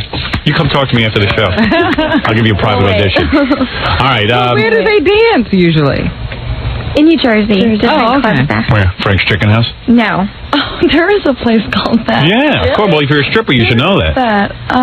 You got to dance totally naked. You girls dance totally I naked? don't feel like advertising any of the clubs. They're not worth it. Oh, really? I don't like them enough. Oh. Do you girls dance naked over there? Bikini. You girls into lesbianism? That's a yes. What did we say? What did we say? Hey. You want to be on a show called Club Jackie? You ever been on that? Big, seen all over the country. We're holding auditions after the show at 11 a.m. in my office. Club Jackie. We're there. Yeah, good. I need you girls for that show. I see you as two hosts. You girls do lesbianism? Are you girlfriends with each other? Are you? Two girlfriends? Get out of town. Never mind. I'm not saying. Stephanie, are you a lesbian? No. You've done lesbianism, haven't you? Well, on stage. And in real life? No, on stage. What about you, Ashley? They have? Well, they told you, John, they did? Ashley does lesbianism? Do you dig it? Well, I'm not bi at all. All right, hey, no one's putting you down for it. I think it's a turn No, on. I wouldn't consider myself bi, but I don't mind it. You don't mind it? No. Well, I consider you bi then. What would you call bi? Yeah, what would you call bi? I guess somebody that goes out looking for girls. No, that's called a lesbian. Okay. That's called a lesbian. You're bi. Stephanie, you've tried it. I'd like to try it. Let me see you two kiss each other. Come on, kiss each other on the lips. Ashley, you attracted to Stephanie? Are you attracted to her? In a friendly type of way. You are? Stop it. Why don't you guys get down on the floor and do some lesbian stuff? Make me happy. Too early in the morning. Yeah, no, it's not. Get down on the floor, girl. Just lay down on that dirty floor and get on top of each other. Hop on top. All right, hey, girls, you'll be perfect for the show. I just got to put you through a little bit of an audition. Keep your headphones on, stand up, and dance around a little bit to this song. All right, you ready? On your mark, get set. It's just a small audition. Oh, wow. Look at those bodies. How old are you girls? 21. Yeah? 23. 21 and 23? Combined, Jackie's older than you. 44. That's right. You're good at math, too. God bless you. All right, you ready? Fred, play something good. Oh. All right, girls, dance. Wow, perfect. You're in. What is that, a thong? Perfect. Yeah, thong. Excellent. All right, wear those down here Monday for the big party. What? Do we have to come this early? You want to be on the show? If you want to be on the big show, you got to come early. Okay. How tall are you? I'm not going to sleep Sunday. You're 5'5"? Perfect. I was afraid you'd be too tall for the show, but you're perfect. And you're obviously 5'4", right? Well, with the heels, yeah. You're 5'4" with your heels? Perfect for the show. We need girls between 5'4" and 5'5". Right. What is it, Stuttering John? I think they'll get naked, right? You're the one that said You're an instigator. We don't need him naked. Okay. I mean, I'd love to see him naked, but we don't even need him naked. I know. Thought you'd like it. Maybe on Monday he'll be naked. It'll be something to look forward to. So you are sweet. Oh, am I acting sweet? All right, then take your clothes off. Now you're acting like those club owners in New Jersey. Yeah, right. So what happens when you girls go for auditions for clubs? What are the guys like? You go in their office and they make you get naked in front of them? No. No? No. You just have to go up on stage and dance, and that's it. And they check you out? Mm-hmm. And will they pay you a bunch of money for that? Me and do you girls? Auditioning? Yeah. No. Do you girls have any tattoos? No. No tattoos. You girls saving your money? He does. Wait, I do. Yes, I You do? Where's your tattoo? I have one of my. Can I take these off? With the headphones? Yeah, who cares? Take everything off. Let me see. Wait, I have one right here. Oh, a little snake running up your ankle? Oh, Jesus. Oh, boy, Jackie just got a shot. And where's the other one? Yeah. What's that, little Chinese thing? Yeah. Oh, my. Somebody asked me what it means. What's it mean? And you girls really... Or are you sick of guys? I love guys. That part is good. Yeah. Sick of guys. Sick of guys? I love guys like girls. You love guys like girls? Yeah. You love both. guys who are like girls. No. I'm like a girl. What does that mean? I don't know. I love guys like girls. I meant like I love guys and I like girls too. Right. Well, you girls are interesting. She likes guys and girls. She's bi. She's bi. Okay. Yeah. Doesn't know how to put it. Yeah. Right. Honey? Right. Oh. Man, I'd have a party with you too. Hey, how much if I take the two of you to bed with me? What do you charge What did me? you just say? Me, How much do we usually charge for you that? two with me in We bed. need to discuss that. We do everything. We have a conference about that. Just come up with a price and let's go on it. I need to have that. You're ready to just start paying for it. Yeah, now. screw everything else. I don't even want to talk to you into it. You just want to get it done. What does it cost? Give me a price. I'm clean as a whistle. You don't have anything to worry about. I haven't had with a different woman in 20 years. Go ahead. Well, what's the going rate? Well, you guys tell me. What's the going rate? Nobody here knows anything like that. What? It's been so long since I've done anything like that. Yeah. Have you ever taken money for it? No. You might as well. You're not going to get money for lab work on a cure for cancer. Come on. You girls know you want to sleep with me anyway, so you might as well just come up with a figure. You girls attracted to me at all? They hadn't even looked at you, Howard. Hey, No. yes. Yeah? Okay, that's the right answer. All right. All right, girls. You know what? We're out of the party now. No, you're in the party. You come up Monday, but you got to be here early. We're starting the party at 7:30. We were here. Okay, all right, We okay. thought we'd try to be casually late, so we went and had some hot chocolate. Yeah. And we were still the first one. Really? Well, you girls are real good looking. What is she? She got black nail polish? Yeah. Oh, wow. It has nothing to do with Halloween. Are you into Satan? Hey. Yeah? You go for that whole thing, Satan worship? We wanted to go up to Salem for Halloween. Good. But we're working. You get close to that microphone. As soon as they get closer, I'm going to say. All right. Girls, you're in on the big Halloween party. Consider it done. All right? Okay. You'll be part of Are the you dancing. fans of the show? You listen to the show every day and you heard this? When I'm up this early. I don't think they're even. I don't even think they know who I am. When we're out this late. You a natural blonde? I have streaks. You really? Yeah. What, are you blonde down there too? Mm-hmm. Or are you totally shaved? Almost. Let me see. Well, you almost got it. Go ahead. Let me see. No. All right. Now try that classy. Maybe at the party. All right, at the party you'll show me. Okay. You're going to hold me to that, aren't you? Yeah, and you girls will have to dance with me at the party. Hey, that All right. sounds fun. Yeah, I'm a really good dancer, so How tall are you? 6'5". Ooh, tall. Whoa. Yeah. You should, Maybe sit on your shoulders. you girls come right up to the right spot. Yeah. All right. You're Oh. perfect height for me. I like that. All right, so we have at least 2 dancers for the show on Monday. How come nobody else is coming down? There's plenty of people going to come down. Everyone's just lazy. There they are. I know, everyone's getting their beauty sleep. Meanwhile, we haven't slept. Well, you'll be fine. You'll be beautiful. You sleep all weekend and be here Monday. All right, so that's Okay. Stephanie and Ashley. And we'll see you on Monday. Thank you. Excellent, girls. Thanks. They passed the audition like we knew they would. When they walked through the door, they had passed. Let me watch them walk out. Don't put your coats on yet. Let me watch you walk out so I can look at your butts. Okay? Bye. $50 if you let me vomit on you right now. All right. They don't want to do it. Oh, yeah! $50 to let you vomit. Very cute proposition. $50 if you let me wrap my boogers on your nose and you wear it. A lot of negotiations. On Monday, I'll get them to do stuff. Now, you notice how they walked in, you had no doubt in your mind that they were girls. Yeah, those are girls. When Nicole walks in, you're like, they can't be a girl. Yeah, those 2 are girls. All right, let's take a break. We come back, we'll do the news. I don't know what happened to Scott Baio, but We can't wait around for him forever. Yeah, exactly. He's worried about the hours, too. Yeah, everyone's worried about getting up this early. Well, too bad. Throw him out of here when he gets here. You got to hear this. Robin's walking out of the building yesterday. About noon. Around noon, 12 o'clock. This Scott Baio from Chachi. He walks in and he goes, he's looking at Robin and he goes, "Are you Robin?" And she goes, "Yeah." And you weren't even going to talk to him, No, right? I wasn't going to say anything to him. But then he said, Robin? So Robin goes, "Oh, Chachi." So he goes, "Yeah." And he goes, "Why are you leaving? I'm coming up to be on your show." You guys are off the air? Like no knowledge. Like it's 12 o'clock in the afternoon. We go home. And when I told him what time he says, "Oh, you guys have been off a long time." Yeah. People have said he's a big fan for like 10 years. How could he not know? How could he not know when we're on? All right, let's take a break and we'll be back right after these words. Who's this? Dream Theater. Who is it? Dream Theater. Green Theater? Dream. D-R-E-A-M. Dream Theater. Dream Theater? These guys are nasty. They're angry about something. Is that Dream Theater? Want to hear the rest of that?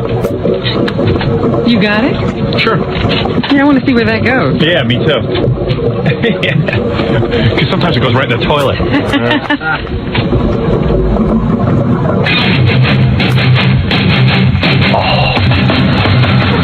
I gotta go see these guys.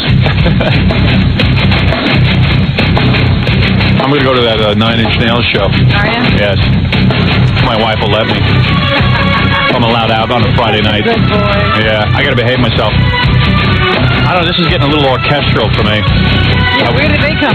I'd lose that Casio in the background there. But the drum and the guitar are cool. The organ's ruining it. Sometimes you better just play the intro. No, you lost me. Goodbye, everybody. I gotta go home for the weekend. I'd fire half the band. That'd be my first move if I was their manager. I'd fire half the band. You, and you out. Yeah, organ player out. Go back to Spandau Ballet. Yeah. Do these guys sing? Because this is really sucking. Yeah, that was really nasty. That was really sucking. Look at them on their call. One of the guys has that bad facial hair that I had going for a couple of weeks here. Nasty. I can't picture women digging that. That goatee thing. Every bald guy I know has at least a goatee. I don't know how I would break into the organ player. You know what I do? I'd have the bus pull away before the organ player got in. Like I would just be, I look and tell him to his face that he's out. Or just leave the organ at home. You know, Yeah. don't pack it. Let him stand around on stage. What? Everybody who's in the band take one step forward. Not so fast here. That's right.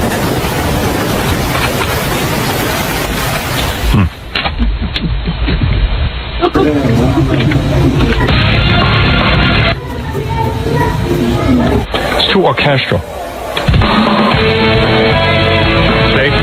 All right, forget it. They're out. Dream Theater blows. Except for that 10-second intro, thing. yeah. Well, we'll keep that around. It's just... Don't get the album. Yeah. Too bad. That sounded pretty good. Had such potential. Too bad. Okay, Robin, let's do news. Scott Baio never showed up. Yeah, very, That's all right, though. I mean, who needs to talk to him anyway? I just want to find out if it's true. Well, what's he gonna come in and say? He's going to come in next week. Where is Scott? Never showed up? If he shows up, throw him out.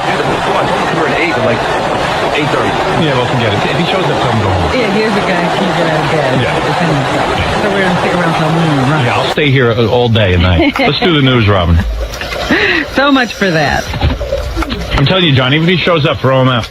Don't let him in now? Yeah, I mean, what am I supposed? You know, people have this attitude toward my show that they could just walk in. They could just walk in, and I mean, what am I? And then we're doing the news, and I want to go home.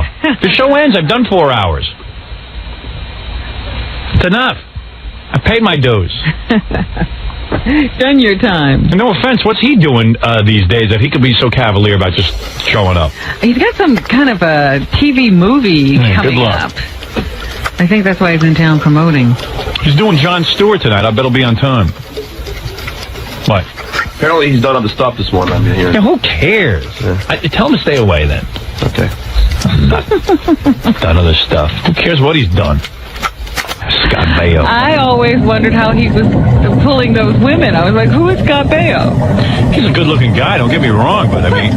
There's a lot of good-looking guys in Hollywood. They're not all getting those caliber of women he gets. I wondered what the attraction was. Well, I think most guys who get good-looking women in Hollywood are rich. He happens to be probably rich and good-looking. He's rich from Joni Loves Chachi and Happy Days. See, there was another guy. I didn't understand how he had all this money. Yeah, well, you know what? That Joni Loves Chachi, he was like the main star on it, and it was pretty popular for a while. Aaron Moran doesn't have that kind of money. Oh, she might have gone through it. She's out there calling up people asking for her residuals. All I know is John Travolta's got 3 homes, a Rolls Royce. It's just interesting to me who winds up rich in Hollywood. Yeah. You know, you could have a hit series and be begging the next day, or you could be Scott Baio and you're rich. There you go. Hey, and your job is not to figure it out, Robin. You got to relax from that. I simply wanted to ask. I am intrigued. Me too. But what your job really is to analyze the news, the That's important right. news. So well, it's important to me how he did that. So go ahead. Come on. Do what you do best. Very well, Howard. Did you hear about the South Carolina woman who was carjacked and has lost her 2 children? She says that she was in her car. That is not funny, Jackie. Yes, it is. She was in her car and she lost her kids? At a stoplight when a guy jumped into the car and told her to drive, and once they were out of town, he threw her out of the car and said he didn't have time for her to get her 1-year-old and her 3-year-old out of the car seats, and he drove off with the kids, promising not to hurt them. And no one has heard from the children since. Wow. Here is Mom. Man.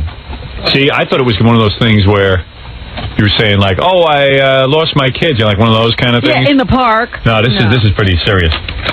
Where was this? Down in South Carolina. Nationwide search going on now. Wow. I keep calling the sheriff and different ones and thinking, well, you know, why haven't they found him? You know, if they've got helicopters and everything. I keep wondering, you know, what's happening to the babies. We keep letting people get away with this carjacking. Criminals are so brazen we now. don't take any of this stuff seriously. No one wants to execute. I'll tell you so. I've been thinking more about what happened here on the air yesterday when Pataki called in and he said about the death penalty. And sending that guy back to Oklahoma? Yeah, I really like it. I like it a lot. Well, we're going to talk about the the governor's race in a little bit. All right. So don't jump the gun. Here's more of, I think her name is Susan Smith. I think it just says mom on it. Well, that's okay. Right. Unless it's my mother. I only prayed that someone would carjack my mom when I was 1. And you wanted to be I wanted to, yeah, because anybody I would have ended up with would have been better. Hey, so Mama, where you going? And I told her, I said, baby, I gotta go, but she's gonna be okay. And I told him I loved him, and I hollered I loved him. So that's what she's saying she did as she was thrown out of the car. There are people who know where these children are. They better come forward. Oh, we're going to execute them. That's what someone's got to say. And one more time, Susan Smith. I love him. I mean, I just care about him so much in my life. And I don't know how I'm going to survive without him if I don't make it back, okay? What did the kidnapper look like? What's the description? He was a black guy who was wearing some kind of a cap. They have a composite drawing of a profile. A black guy did this? Oh, Robin, why are you saying this? Don't even start. He was driving, the car that he stole was a 1990 Mazda Protege that was burgundy colored. Yeah. So they are taking any information they can get on cars of that description. So it's a black guy driving a car with one of those knit ski caps. Oh, he should be easy to find.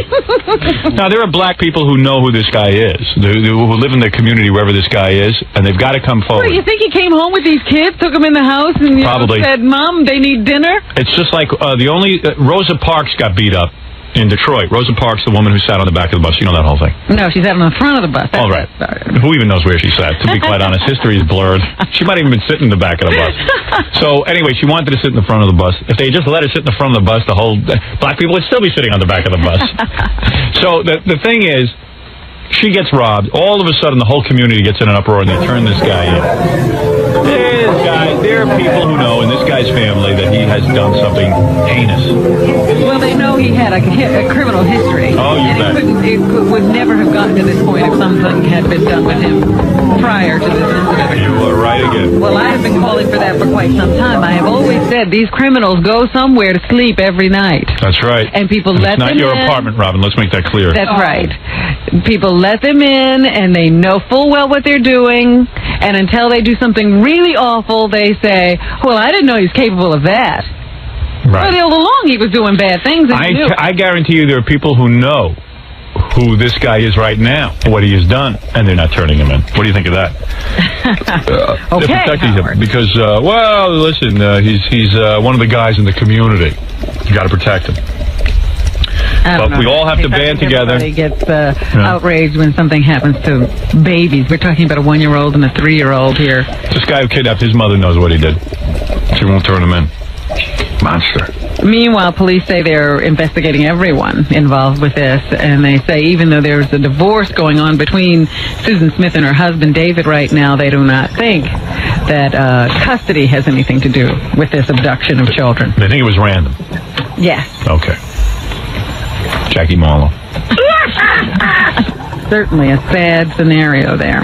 In the O.J. Simpson case, jury selection continues. They also continue to argue about whether that evidence that was retrieved from the Ford Bronco that was taken into custody can be admitted into court during the trial. There are arguments going on even now as to whether the evidence was contaminated by a robbery, and they presented more testimony on that yesterday. Both sides, the defense and the prosecution, arguing as to whether this evidence should be allowed into the trial.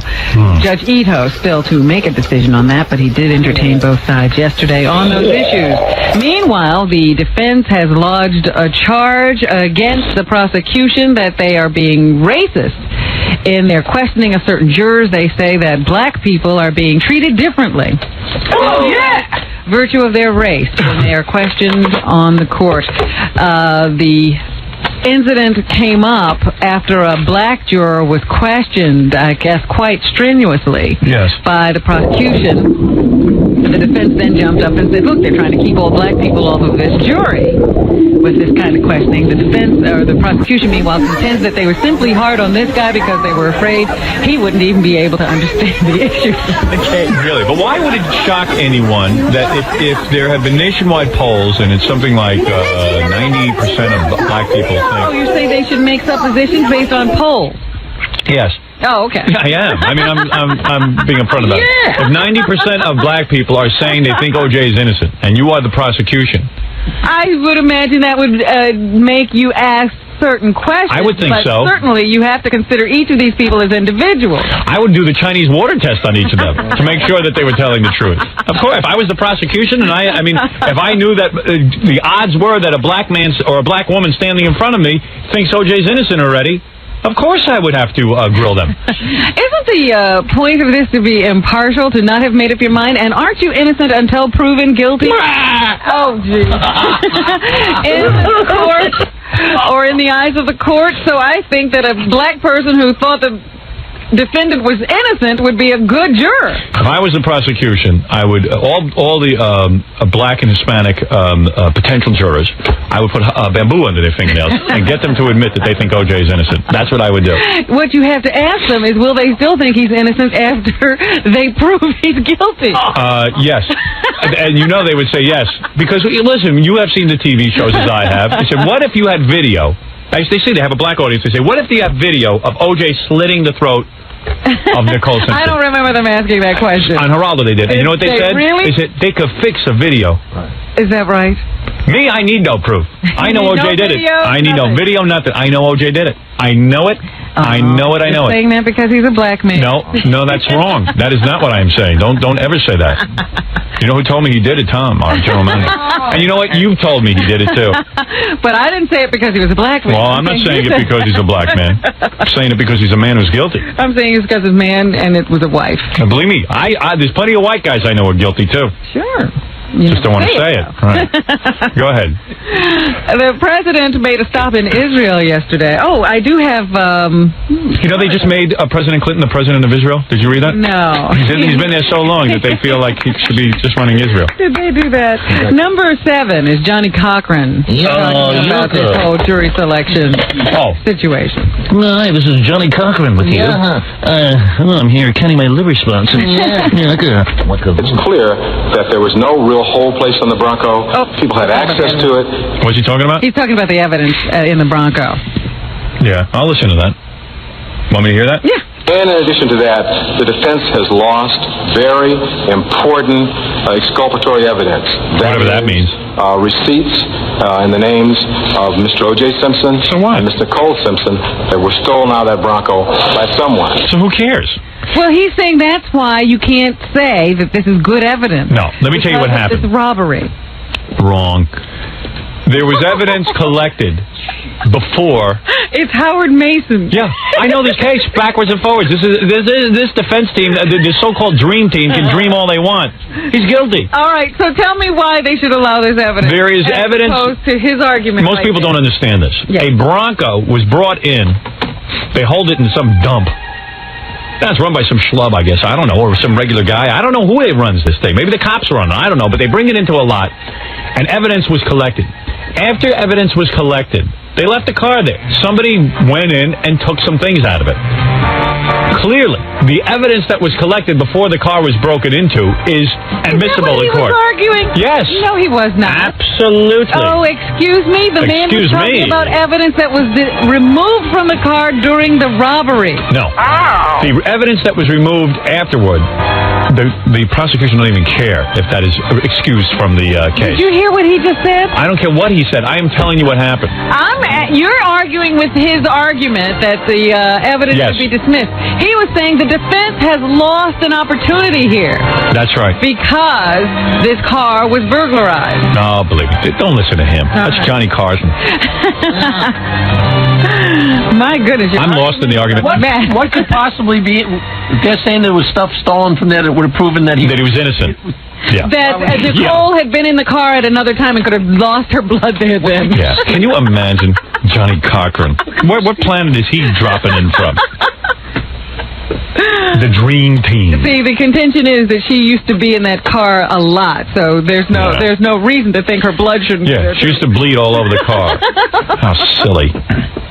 Johnny Cochran. Hey, it's an argument. These guys are being paid a lot of money. Yeah, everywhere that O.J. was, they're trying to get rid of the evidence, but every time evidence is stolen, that would have been evidence that would have cleared O.J. Can you imagine? Like, we're insane There's a here. picture of O.J. in another state that night. It was stolen out.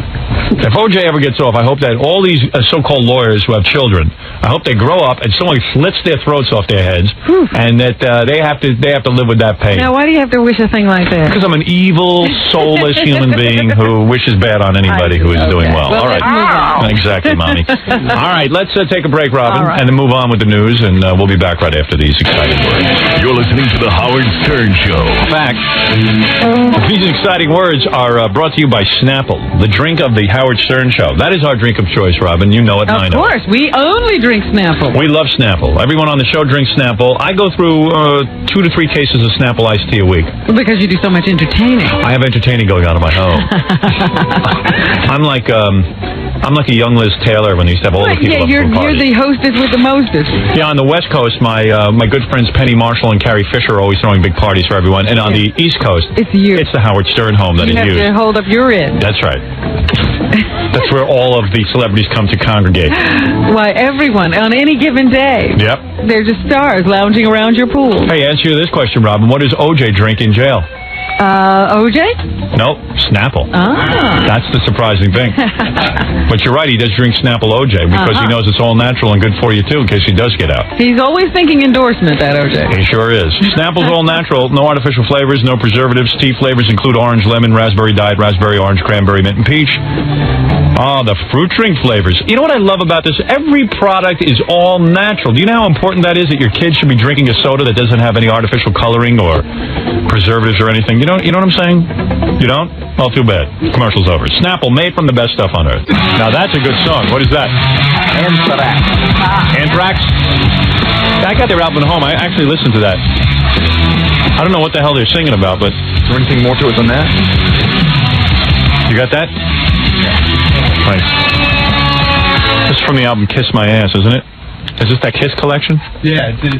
You know, that group Kiss had everybody record their songs. Live show on the planet. You had fun, because usually live shows aren't fun. I mean, look, you have to sit through setups, and there are, you know, if they have an audio problem, they stop down. Sometimes they have to reshoot stuff. You know, it's like being on a movie set. But they still keep the fun going? It's just great. It is the greatest show on the planet. Wow. I love it. In fact, I stopped watching American Idol, and I got home and I had all these shows taped, you know, The Voice or this and that. Right. And I went, I don't even want these other judges ruining my judging experience. Like, I don't want to be... comparing or seeing what they do? Yeah, or stereotyping myself. Like, okay, I'm the guy who replaced Piers, but I don't want to be Piers. I want to be Howard Stern. Right. I want to invent it my way. Yeah. So, like, I've stopped now watching those shows. Well, that's good. I think that's good. Yeah. I'm hoping those shows... Well, I like The Voice. I really do like The Voice. I don't hope that one's going away. Yeah, and plus that's on NBC, My Family. Right, but I really do like that show. Right. And that's my family. Because family. At the dinner... I didn't know your family was in this building. Oh, yeah? I didn't know that either. There was one day the elevator stopped on a floor. NBC. And it said NBC Universal. Yeah, well, when I was at the judges' dinner, the guy in charge, Paul, he goes, you're now in part of our family. He's British, you know. Oh, that's your British accent, because I didn't know what country you were doing. Welcome to our family. your impressions are all merging. And I was like, hey, cool. I'm about that. Because the family I got, they don't welcome me all that much. You're in a family that has a difficulty. You're in a what do they call it? A dysfunctional. A dysfunctional I have a family I'm suing. I just woke up this morning and I heard this 98-year-old woman, her son wants to evict her. That's the kind of family you're in. That's the family I have. I mean, it's unbelievable.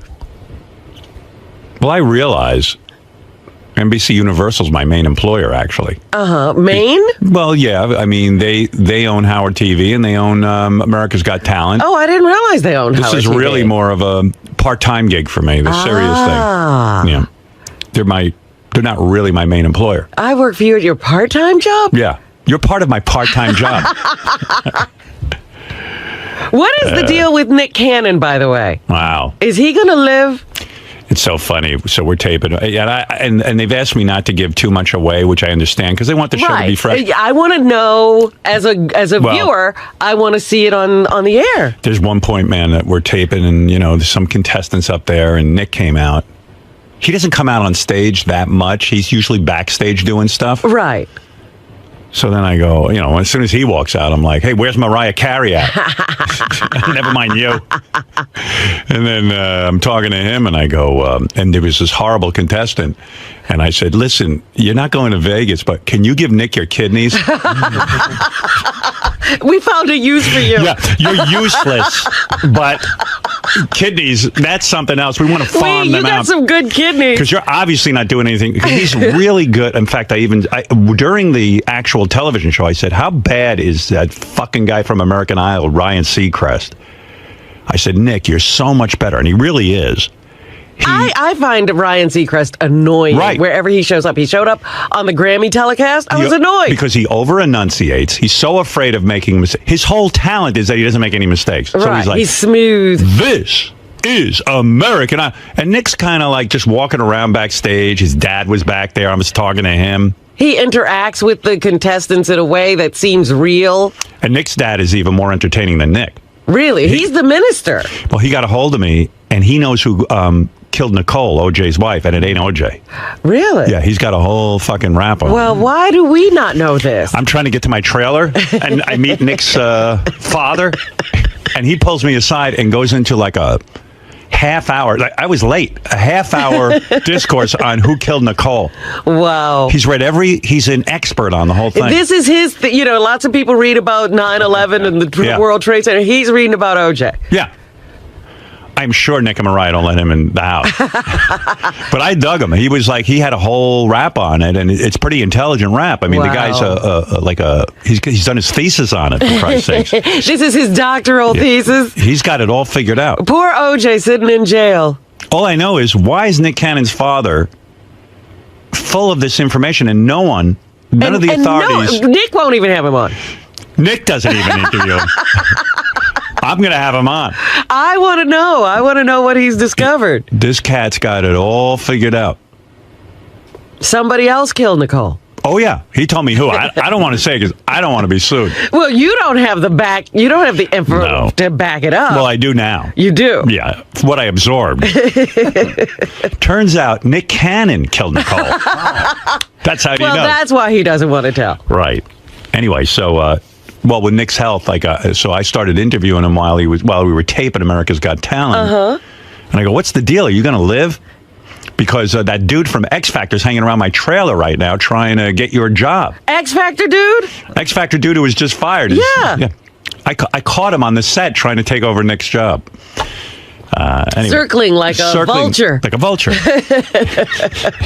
So, yeah, because I was reading all this stuff about Nick was in the hospital again. Yeah, Nick has blood clots. Yeah. But then he goes, no, now I'm safe to fly because my blood is thinner than any human being on the planet. Yeah, but that means he's on another kind of medication. He's on a ton.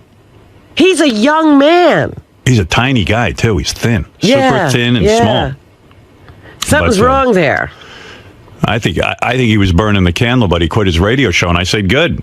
Was it immediate? Is he off? He's off. Oh, he finished Friday. He's done. I go, good. I go, dude, first of all, you're married to Mariah Carey. You can't be worried about money. 2, you got enough jobs. He's directing some movie. He's on America's Got Talent. It's enough. He's on TV. He's got another 2 kids TV at show. home. He's got 2 infants, twins. Moroccan and Monroe. And Monroe. I still have problems with those names. But he's really good at that thing because he came out at one point to convince me of something, and I don't want to go into what it was. And he's natural. He's not jive like Ryan Seacrest, who's all, this is American Idol, and this is Houston, the auditions, and this. It's like, please, I just can't stand when somebody speaks in a yucky radio voice. So I did say that during the taping. Now, what they use, I don't know. Right. You know. They don't probably want to bring up other shows or something. I don't know. They should. They should let me do my thing. But you see, Fremantle owns America's Got Talent and American Idol, so I don't know how that all works. So anyway, so we get to the taping. I have a trailer. How's your trailer? The trailer's nice? a little dumpy, but you don't spend that much time in it. Okay. know? Well, that's the other thing I wanted to know. How long was the day? How does it go? Are there breaks? You know, because we were hearing like a nightmare scenario. They keep you very busy, and I was a little nervous about it because I don't do well with busy. But, you know, all day busy. My adrenaline was pumping, you know, because first of all, I'm used to getting up so early. So I get up at like 5 o'clock in the morning. I'm bright-eyed and bushy-tailed. I'm like, I'm ready to go to work. Meanwhile, no one else is. Work doesn't start till 11 o'clock. Oh. You know, so I'm like, oh, that's all right. That's time for my nap. You'll be asleep by then. And then you have various duties. Like they have promotional stuff. Like I had to talk on a red carpet with a bunch of TV stations. Then I had to, what else did I have to do? It was like nonsense stuff. Stuff not related to the show, but just promotion. Did you do publicity photos? We're doing that in Texas. I see. Yeah. I think with Mark Seliger. Okay. Yeah, he's going to be shooting publicity photos. Like there's guys on set taking pictures, but they're not taking the publicity photo. Right. No. So I get there, like they start fixing you up with makeup. I'm so ugly they have to like spray paint my they're face. They're airbrushing you, Yeah. not your picture. They got a machine now that they just spray. Oh, I know. It's an airbrush. Yeah. And they just shellac you like a side of a building. Oh, I thought it was specially built for me. No. It's so hideous. And the whole time I'm judging, I'm thinking, Jesus, I feel like I'm being judged because people are going to look at me and chicks aren't going to think I'm cute. Like Howie's the cute one now. Oh, stop. Yeah. Howie's never been the cute one. Well, compared to me, he is. There's two guys on the show. You think Howie's better looking? Yeah, Howie's better looking than me. And he has no hair, and he's better looking than me. It's aggravating. How did your suits work out? Well, I wore a John Varvatos outfit. Yes. I didn't wear a suit. I wore casual clothing, jeans and a top. Thank you. I told you shouldn't be in the There you go. Judging period wearing a suit. I'm glad you didn't. Yes, thank you. No, I wanted you to be more casual. I looked really gorgeous. Let's put it that way. All right, I looked super, super hot. Good. Yeah, I was really hot. Wore the shades, and then I tried to take them off a couple of times, but they tell you during the taping, either leave them on or take them off because we edit, and when we edit, it won't make any sense if your glasses are on and off. Yeah. Now, did you wear the dark, or are they lighter? Half dark for my judging. Meanwhile, I was paranoid the whole time I'm sitting there because I left my nasal hair clipper at home. Or do your nasal hairs grow that fast? Like a jungle. And I was like, I'm in my trailer, like sucking them in. You got to hear this. My second day there, I'm skipping ahead. So I'm in my trailer. You don't, and giving you the schedule, it's like you get there, you do a ton of stuff, and then they give you a break for like 5 minutes, then you go in and tape. There's 4 different tapings with 2 different audiences. Okay. So you go in and tape, you go through about 14 acts. And it's surreal when you walk in, and you walk in, and the audience is just spectacular. For everyone who came out to L.A., wow! I mean, they gave me like a hero's welcome, and my applause are 3 times louder at least than Howie and Sharon's. Of course, and they should be. And they should be. What have those 2 done? Right. And I'm the king of all media. Of course. Yeah. So I get to the chair. Everyone's in hysterics. Like everyone's like. They said they never saw audiences like this. Not only are they so pumped up, but they yell out shit during, like, if anything's quiet, all of a sudden you hear, fa-fa-fooey! Oh, they're giving us all the salutes. Yeah, Robin's breast! Anything. It's just anything goes. Oh, my goodness. It's like a zoo. Fremantle is free. I tried to explain it to someone. It's like the Thunderdome. Oh, that's wonderful. I love that atmosphere. It is insane. You should be afraid to go out there and perform. Yeah. Oh, my God. You better be good. I felt bad for the talent. Like, they had to go out on the stage. I go in front of these animals. Like, it was like a feeding frenzy.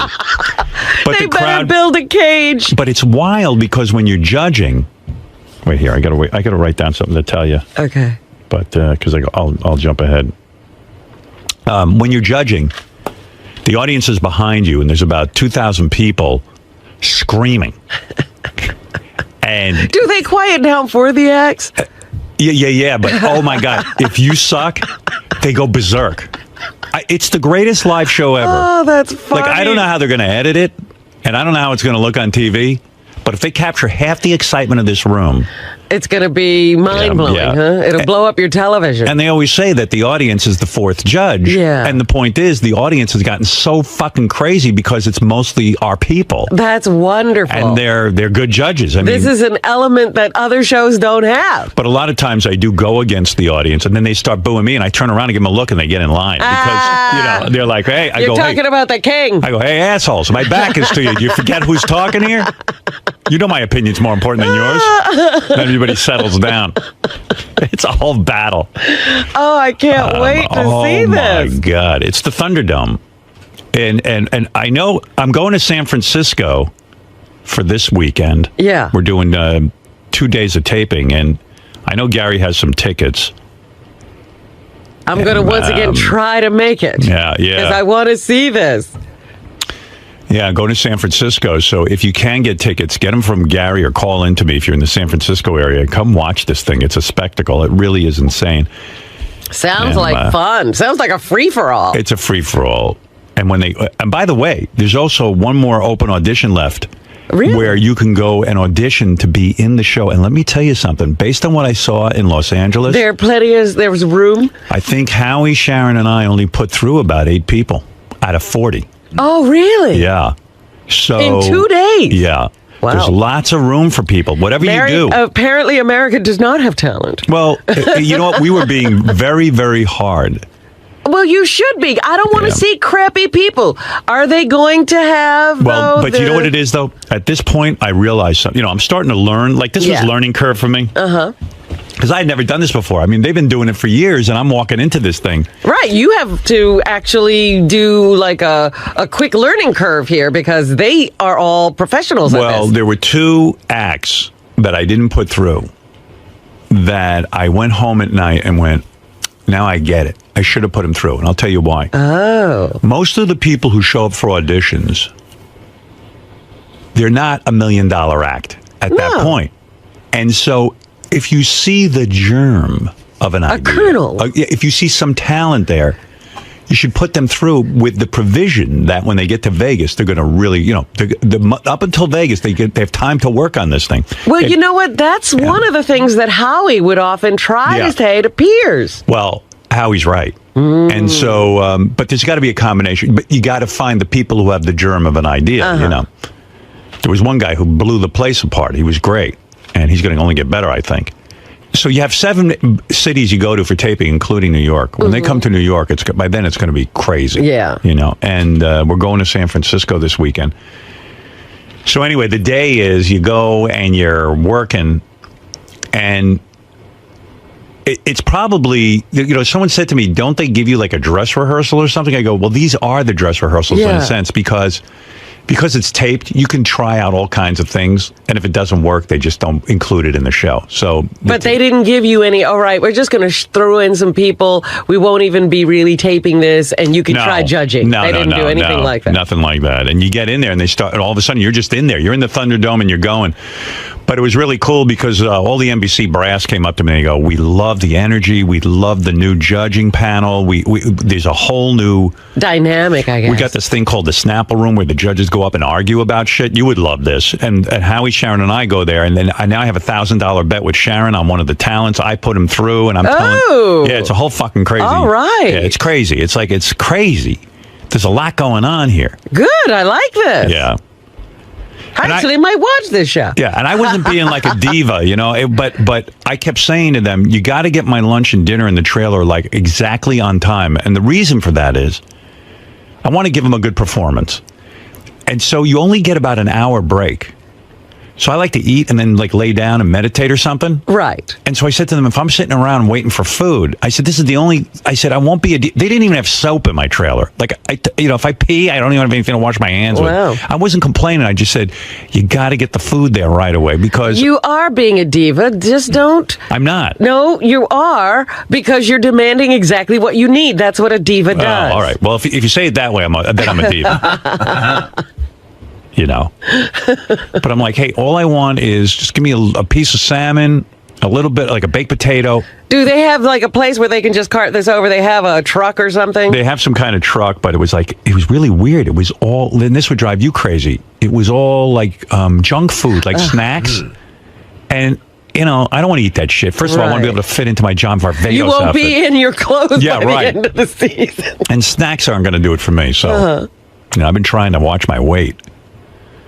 Well, now you're a TV star. Well, yeah, not that it matters, man. I look like shit. Oh. Although I didn't look at any of the footage that they shot. Didn't. But I saw myself being, you know, after I did this press Do they have line, monitors there or anything? They have monitors, but they have this press line where you go and you do interviews. And I realized most of these cameramen from like Access Hollywood and Extra, they're way below me and they're shooting up. That's how you shoot horror films. Right. If you want to shoot a horror film, you shoot the monster from all the way up, from down, so you're shooting up. They're shooting into my nostrils, and every time I see myself on TV, I look horrible. I'm going to get on my knees when I'm interviewed from now on. Right. Get into a wheelchair so they have to look down. So... Boy, that judge is in a wheelchair. On the second day, I'm in my trailer, and I'm like, uh-oh, I got to take a shit. And I've never... In the trailer? I've never shit in a trailer before. Ooh. And I was like, I think I have to go. I can't hold it for the whole day. This is going down. So I went in the trailer. There's no real bathrooms anywhere. I don't know, and I'm not going to... I want to be alone when I make a duty. So now I'm in a panic, but I brought baby wipes and stuff with me, so that was cool.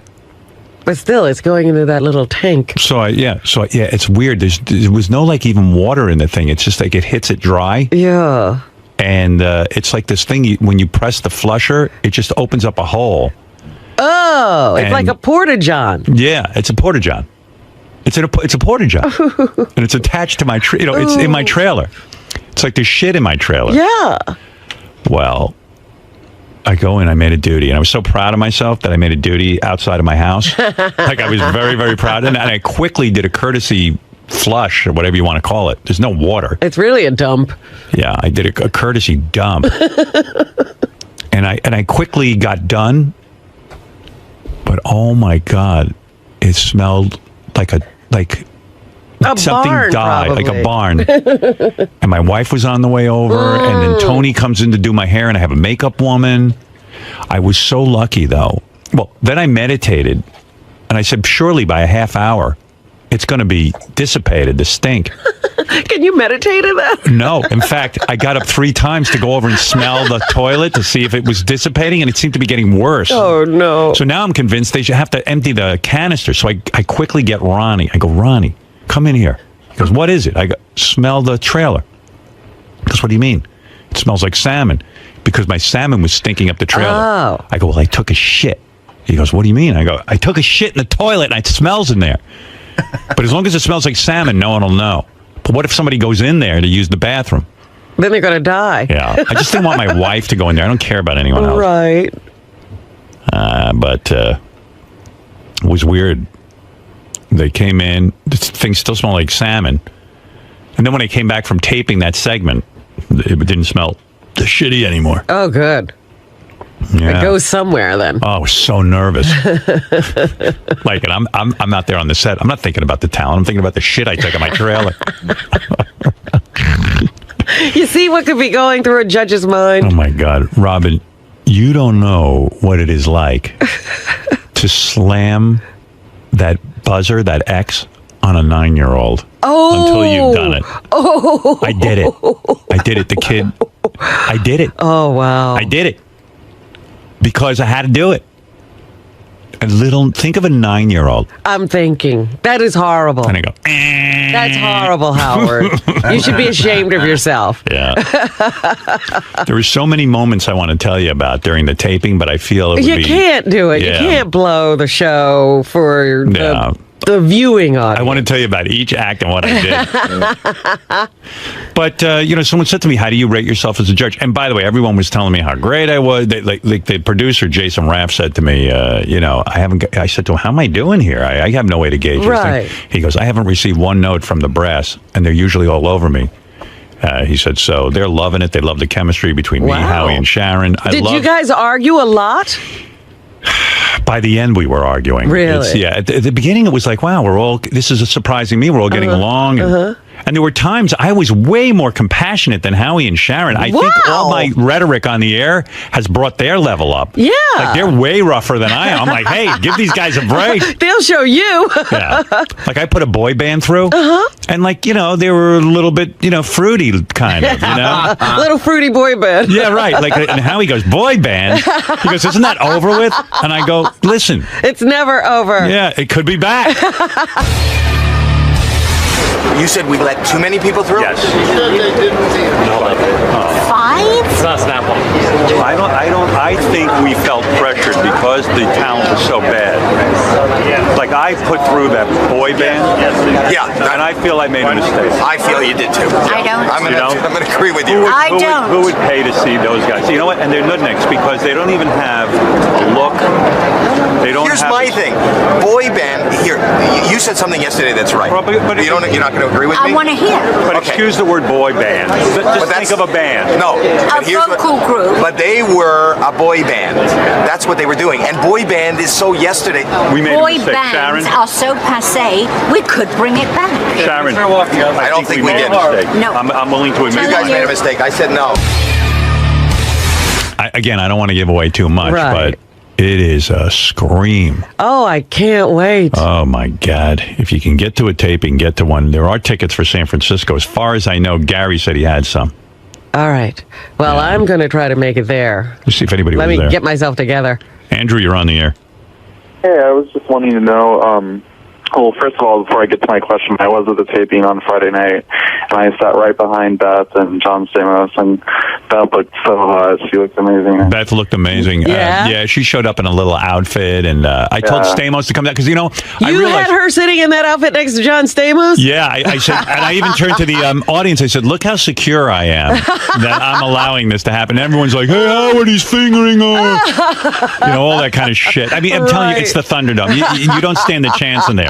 Forget the talent, the judges. It's great. It's great. There was such... Hey, am I right, Andrew? Wasn't there a great energy there? Yeah, it seemed like everybody was just all Howard fans there. Like, you definitely got the most applause. But wasn't the actual taping itself fun? Oh, yeah, definitely. Yeah, I mean, it was great, because the audience judges the talent, too. But you know what this is reminding me of? You know how people bonded? Wait a second. Andrew just said I look great. Oh, you look great. That's right. Yeah, he looked amazing. I don't know what he's talking about. Wow. Well, are you gay? I wish. Yeah, but I'm not, sexually attracted to Howard. But No. I mean, that really means something. Right. Yeah. Yes, gay men aren't normally attracted to me. Gay men are repulsed by me. But he thought you looked hot. Yeah, you looked great. You ever hear guys go I'm not going to be on a team with a gay guy because we're going to get in the show and he's going to want me? I never said that because nobody wants me. I'd be happy if a gay man wanted me. Please come on to me. Please, touch my penis, something. Somebody be attracted to me. But are you going to go on the Rosie show to promote ATT? Oh, I don't even... You know what? I'm doing so few promotional appearances because, I'm on some busy schedule. How can I... Hey, by the way, Andrew, how can I look great but not turn you on? I don't understand. No, I guess. Yeah, but, you looked really good, though. Thank you. You're too hard on yourself. I'm trying. But, it was so much fun. It was just crazy. I'm glad you're enjoying it because it would have been horrible with all of the stuff you have to do if you then didn't like it. Look, I'm not... Here was the thing, too. I felt a little weird and insecure because I had never done this before, and I felt like I was walking into an established setup. It's weird. It's one thing if it was a startup show and everyone was trying to figure it out. Everybody's in the same boat. Howie and Sharon knew exactly what to expect. I sat down, and the producer goes, and by the way, blah, blah, blah, blah, blah, do this, and blah, blah, blah, blah. And I went, whoa, whoa, whoa, what? What is it? And then they go, you're on. Yeah, America's Got Talent. And I'm like, whoa, this is like a little more complicated than I thought. So what were those instructions? Were they look at certain cameras or? Yeah, 2 times they had to stop in the beginning because I was turning my head to look at the judges when they talk, and they go, no, you got to look forward. We're just seeing your hair. Right, you're doing a TV show. You're not really talking to Sharon and Howie. But also there's like more complicated issues, like each judge you get assigned certain people. Oh. Like you notice on these shows, like on America's Got Somebody Talent, starts talking first? Yes. Okay. So that would be like my person. Uh-huh. And so I'm conducting the interview. And I'd never done that before. And so there's a certain America's Got Talent rhythm. Right. I'm so used to the Howard Stern show where I get to control the board, I get to control the mics, I get to, all of a sudden, everything that's going to happen before it happens. Right. But I like this idea that the show wasn't really about me. The show is the thing, and I'm just a part of it. Right. Like here, we're the show. Yeah. There, the show already is successful. They just need a good judge. Mm-hmm. They're not looking for me to come in there and blow the thing up. Right. So, you don't have to come and start performing and being on camera every moment. Right. So you have to be respectful of that. Like when Howie's working, there are times I want to interrupt him and I don't because Howie's doing his thing, you know, or Nick is doing his, or Sharon's doing a thing. And Sharon looks fabulous. She's terrific on it. I saw her on the talk yesterday, and she says she has a new neck. And what else did she have done? She must have done her eyes because they were sparkling or something. She said she had new breasts, new neck, and something else. Yeah, she's been doing some work. She's so good at it. Everyone knows their role. So when I sat down, I was like, what do I do? Like, okay, now I'm here. All of a sudden, the reality hits you that you've got to fit in, and yet I want to be me. I don't want to. You want to stand out. I don't want to be Piers. I don't want to be, Simon. I don't want to be L.A. Reid. I want to be uniquely me and feel comfortable doing that. But how are you going to be L.A. Reid? Well, I'll get a purple sweater. You got to be CeeLo. Yeah, I want to be CeeLo. So, you're trying to sort of figure it out. Mm-hmm. I can't explain it, but there's a certain... So someone said to me, well, how would you evaluate yourself as a judge in the first city? I said I'd give myself a B-. I'm not an A+. Oh, you're not even an A yet. I think by the time I get to San Fran, we're going to see a more comfortable Howard Stern, because now I know what to expect. Right. By the end, I was rolling. Well, to say that there are no rehearsals because it's an established show, that means you were thrown in. Oh, like weird. Fernando, you're on the air in San Diego. Hey, Howard, how you doing? Hey, now. Hey, man, I was there Friday noon, right behind you. Yeah, that was a good crowd. Yeah, it was great, man. It was crazy. You looked great, and you were smooth, man. You were witty and charismatic, and Thank you. I thought you did a good job. But I've kind of got my philosophy now for how to judge. Yeah. I didn't have that when I sat down. Well, how could you? I didn't know exactly what I wanted from the contestants, and now I do. Ah, Yeah. but every contestant, you want the same thing? No, but I know what I'm looking for now. All right. Yes, in a sense, I do want the same thing. Interesting. Yeah, and I thought you did a good job, man. You were smooth. You looked like you had been there, and you know what? You took it seriously. And there was a point where Sharon put somebody through, and I don't know if they were taking it as seriously as you were. Oh no, I took it dead seriously. In fact, it's really weird. I was in my trailer and I wrote down some notes of things I wanted to say on the air. Then all of a sudden I started feeling weird because, first of all, you have to clear your desk. Only the buzzer's on there. Oh, I see. And Howie sees me with my notes. He goes, "What are those?" He's going to turn you in. Yeah. I go. What do you mean? He goes, "Did you write notes to yourself?" I go, "I absolutely did. That's how I do my radio show. I write down notes and thoughts." He goes, "Wow, I like how seriously you're taking this." I go, "I'm dead fucking serious because you know what? Some guy's auditioning. He's depending on me. He's putting his whole life in your hands." Yeah, I mean, this guy, it could be somebody's career. Early on in my career, people told me I sucked all the time. somebody had given me a little encouragement, it would have been nice. And they were off notes. They never wrote a thing. Oh, no. So I think Howie thought that was funny that I had written Right, he was like goofing on you. So then I crumpled up my notes and put them in my pocket. Oh. I was humiliated into putting them away. And how come? I thought Ronnie was a shtick, but he's a real asshole. Where'd you see Ronnie? Yeah, Ronnie, and he wouldn't even take a picture with me. No, because you want to know something? That's good. Because, he's working. First of all, I thought they don't allow any cameras into there. No, it was after the taping. We went around back to the alley. He was just standing there. We were there, and I just wanted a quick picture. I'm a loyal fan, me and my friend Omar. You want to know what, Fernando? I mean, Ronnie's actually there working, and if I saw him standing there taking pictures, I'd fire his fucking ass. Yeah. Seriously, because first of all, Ronnie's there at the tapings, and people go berserk. Everyone was asking for you to go, "Where's Rob?" And I go, "She's sick. What's wrong with her?" This is in the middle of taping. So everyone was looking for you. And then, I was devastated that I couldn't be there. I tell you the truth. You'll come to it. The future. There's 400 more acts to see at least. I know. So I mean, it's not like you're missing anything. But I missed all this excitement of the first one. Yeah. Well, I anticipate it being just as exciting in San Francisco. I'm sorry, what'd you say, Fernando? No, I just wanted to tell you, man, because I'm sure I'll never get a chance to talk to you again, and it was just surreal to see you in person, man, and you were so, you were such a good person, and turned around and fist bumped and said hi to us, and it was surreal, man. 15-year listener, and I've never called in before, never won anything, and you were great, man. Thanks, Fernando. I think Howard TV's got some behind-the-scenes footage, too. That's pretty good. I was looking at it last night. That's what I was going to say. This is reminding me of the kinds of things that would happen when you had the book signings. Yeah. And all these Howard fans would get together, get to know each other, hang out. It was a happening. Howard TV was there. I kept the news department kind of at a distance, but I'm going to let them show up. As long as it doesn't interfere with what's going on. Right. Hey, Howard, I'm not gay, man, but I thought you looked real cute. Hey, thanks, Fernando. Cute. Absolutely. Thank you, Fernando. I had a lot of makeup on, though. It's funny. At one point, my wife showed up, and she goes to give me a hug, and I go, don't ruin my makeup. It was maybe the most feminine moment in my life. You really felt that way? You weren't joking? Well, the poor makeup woman had spent an hour trying to pull my face together, and then all of a sudden Beth shows up. I go, hey, don't smudge my makeup. And I went, oh, my God, what the fuck happened to me? Don't smudge my makeup. Now you've turned into Burt Reynolds. Yeah. I'm like, please, this face can crack. Erica, you're on the air in Los Angeles.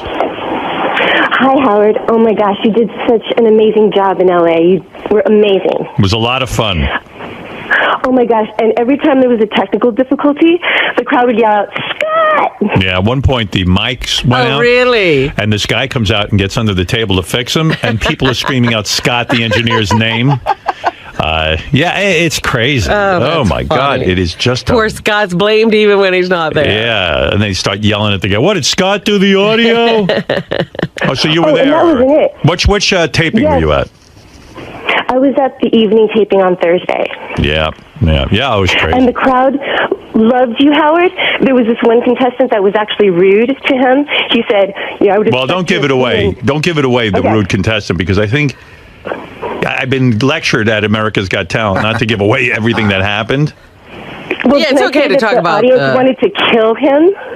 Yeah, the crowd went nuts. The audience was totally with you. Yeah, they didn't like him being disrespectful. But then you said the audience started to boo you when they didn't agree with your opinion. They would, but I believe me, I shot them a look and they shut the fuck up. I go, hey, wait a second here. You guys are supposed to be on my team. Howard. What? Everybody was there for you, and I got to tell you, this is going to change the way America sees you. The majority of the audience was actually women. It's weird too. You remember I told you that on these shows they put the good-looking women up front? It's absolutely true. Really? Were you up front? I was right behind Sharon. Right. And yes, they actually moved a couple because they were lazy. They weren't cheering loud enough. Right. You better not be a slacker in the front. Oh, they check you up.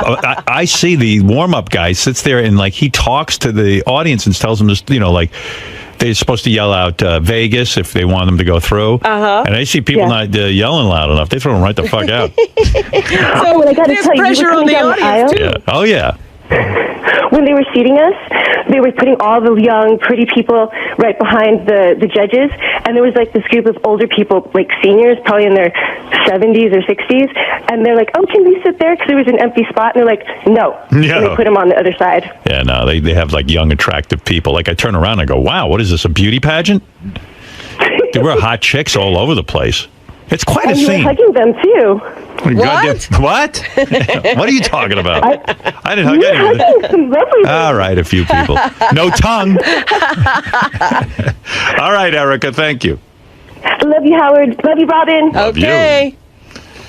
Oh, yeah, it's a happening. It's a happening. I might have hugged a few people. I bet you did. I hugged some dudes, too. Don't worry about it. Sure. All right, Just to maybe make it not. look good. Yeah, right. I'm not coming near you because of my mess, but it sounds wonderful. Yeah, I'm glad. That's It's a lot of great. fun. Yeah. It's a great live show. I don't know how to look on Wow. press conference. It's great. I'm glad you have it. I gotta go this fun. week. I gotta see. Because you're going to sit there and judge, and you argue internally with the judges, too. Right. That's fantastic. Yeah, it's fun. I mean, listen, it's like the TV show. You sit there, except, it's your job.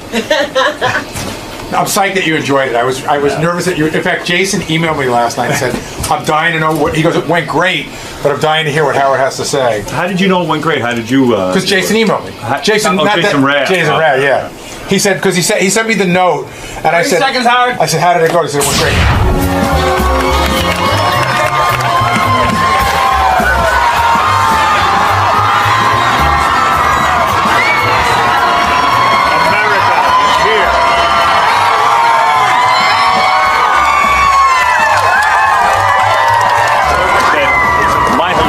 Or is Ronnie being interviewed? No.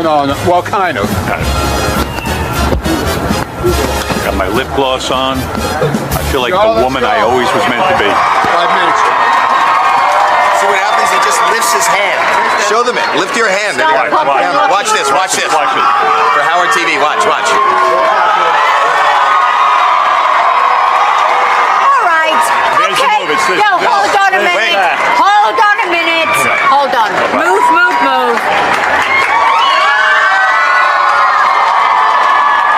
Oh, watch this.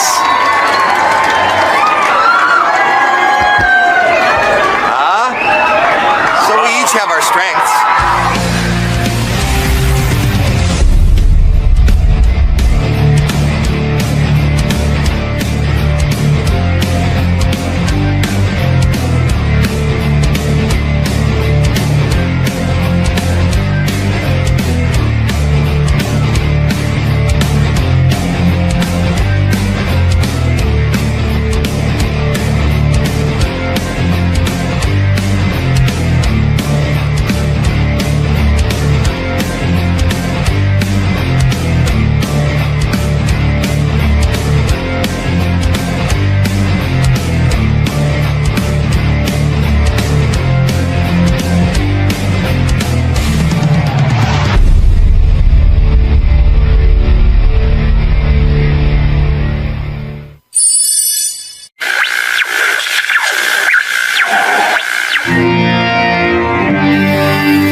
Good morning, Mr. Shatner. Good morning. How are you? Good. How about yourself? Oh, so feels so good.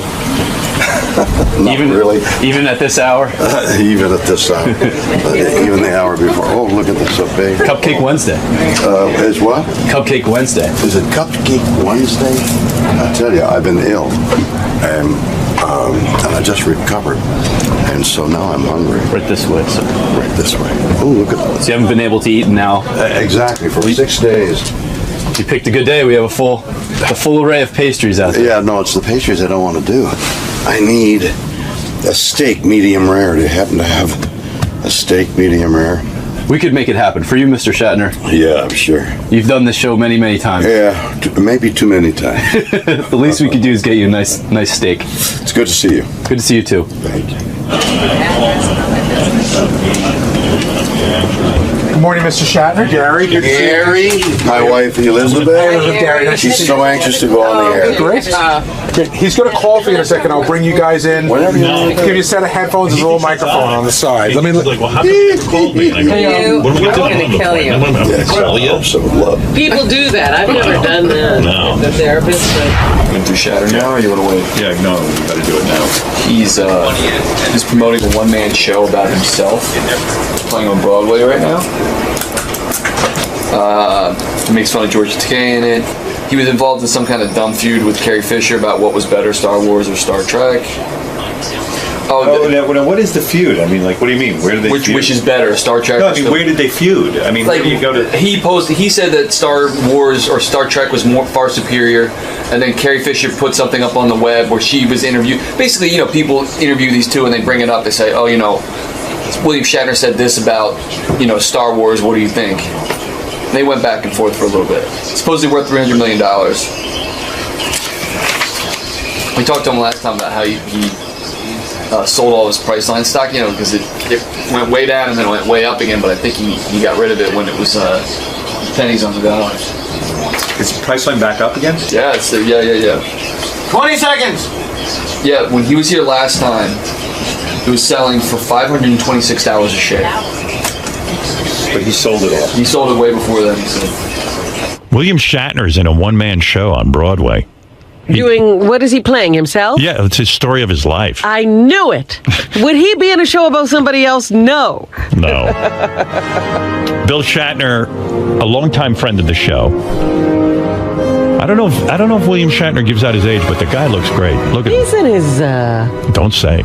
He gets old. I think he lies about his age. He's in his 30s, right? And his beautiful wife is here? His wife is here with him this time. Hello. What the hell's going on? Your wife's here. I just thought it might challenge you. What do you mean? A one-man show about my life? I love you. You know I'm giving you a hard time. Little Robin. I'm going to do a one-man show about Robin. Let me introduce not only William Shatner, but the beautiful Elizabeth, who lovely, lovely woman, looking lovely, by the way. Who, by the way, would not Howard. leave me alone. She said, I have to be on Howard's show. Oh, yes. I heard you earlier. Elizabeth. I heard you earlier talking about wanting to come and bring the kids and all that kind of thing. Yeah. Do so, please. You come as my guest. No, I was talking to my show, America's Got Talent, not to your show. I wasn't talking about come bringing my kids to your show. Don't go to see that show. Go to see my show. But my kids are going to sit and listen to you talk about your life? Well, you sure we want to do that? There's got to be some X-rated stuff in there, no? Well, there's a lot of X-rated stuff. Is there? There's an X-ray of my chest. There's an Is there X-rated? Is there anything X-rated in the show? I mean, listen, Elizabeth, you know he is a great lover.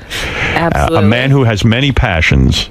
Absolutely. I mean, if we're going to talk about... surprised, Bill, that she agreed. I'm waiting to see what she'll say.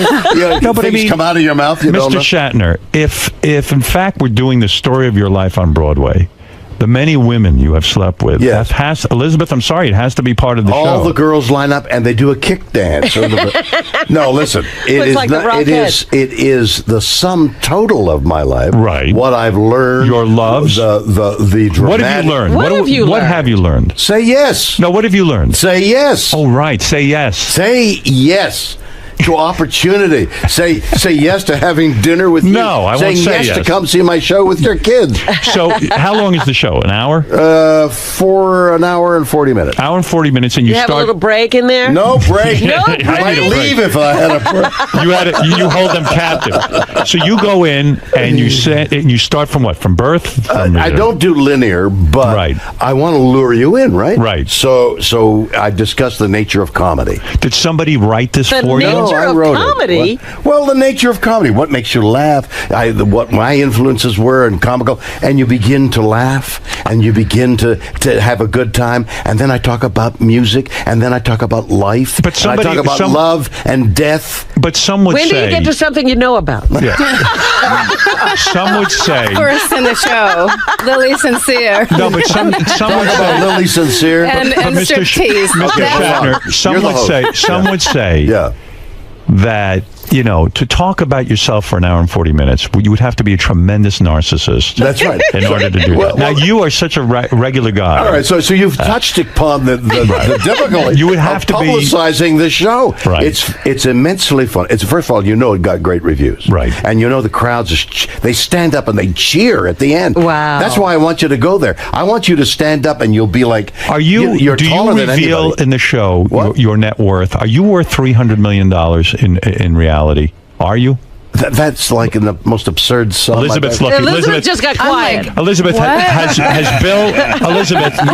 Elizabeth, has Bill ever shared with you his net worth? He shares everything with me. Right, but has he ever sat you down and said, "I want to open my books honey, to you"? You gotta know what's going yes, on. I know exactly If what's I said going to you, on. "What is William Shatner worth?" you would know. Yes, he's worth my total everything come on. in my life. Do you know? Seriously, do you know? Seriously, I have do. no money, but I know but everything. love. How do you know what he's worth? At what point does he come to you? How long have you guys been married? I mean, it's been a while. 12 years. 12 years. Yeah. And they said it wouldn't last. And at what point does he come to you? Nobody said it would. How does it come about? You're the one who said it would. How does it come about, Elizabeth, that William Shatner says, "Listen, darling, I want full disclosure here. I want to show you everything I have." When did he open the book? Well, that was like about a month into our relationship. No, wait a minute. That's right. Is that the way to a woman's heart? Everything I have. Everything he had then. Yeah, but how much money have you got? So you know what he's worth. Sure. Right. Is that We're because a team. did you have to sign a prenuptial agreement when you marry William Shatner? Oh, yeah. You He's do. the original negotiator. So he has to. Priceline.com. So part of a prenuptial. Priceline.com. That's my wife. She says Priceline.com, right? Part of a prenuptial agreement is that he has to expose his finances to you, everything, so that you can assess the situation. Right. Was it $300 million? Well, listen. No. It's been so long ago. Why are you interrupting? I'm interrupting because it's been so long. I can't. It's been so long ago. I That's can't nothing remember. a woman forgets. The interest on $300 million. Talk to me once again about. Talk to me once again about Priceline, because seriously, I need to know this. Yes. It is a famous story that you were the original spokesperson for Priceline. They paid you in stock. Right. The stock, of course, you had to hold on to for a while. In the time that you were holding on to it, it exploded. It went big. You were worth, on paper, hundreds of millions of dollars. The guy who owned John Walker, who owned the stock, major the stock, company, was worth more than General Motors at the time. He was going not to endow a university, he was going to build the university. Right. Wow. So, and what happened? So while you were holding on to the stock, which you had to, the stock dived. It took a tank. Right. And you had it, and you ended up selling it all off at about $2 a share. Really? Or 7 cents a share, whatever. Are you it was. I told him not to, but Why are you laughing, Bill? That was a good one. Why did she tell you not to sell it? She said, "Don't sell." I said, "Are you crazy?" Is that true? I mean, I don't know anything. I'm a horse trader from the But past. Elizabeth, you're very you don't smart. Sell when it's low. Elizabeth, you're smart. I'll tell you why. Thank you. Bill probably panicked and said, I might as well get something for this because the thing's going to go out of business.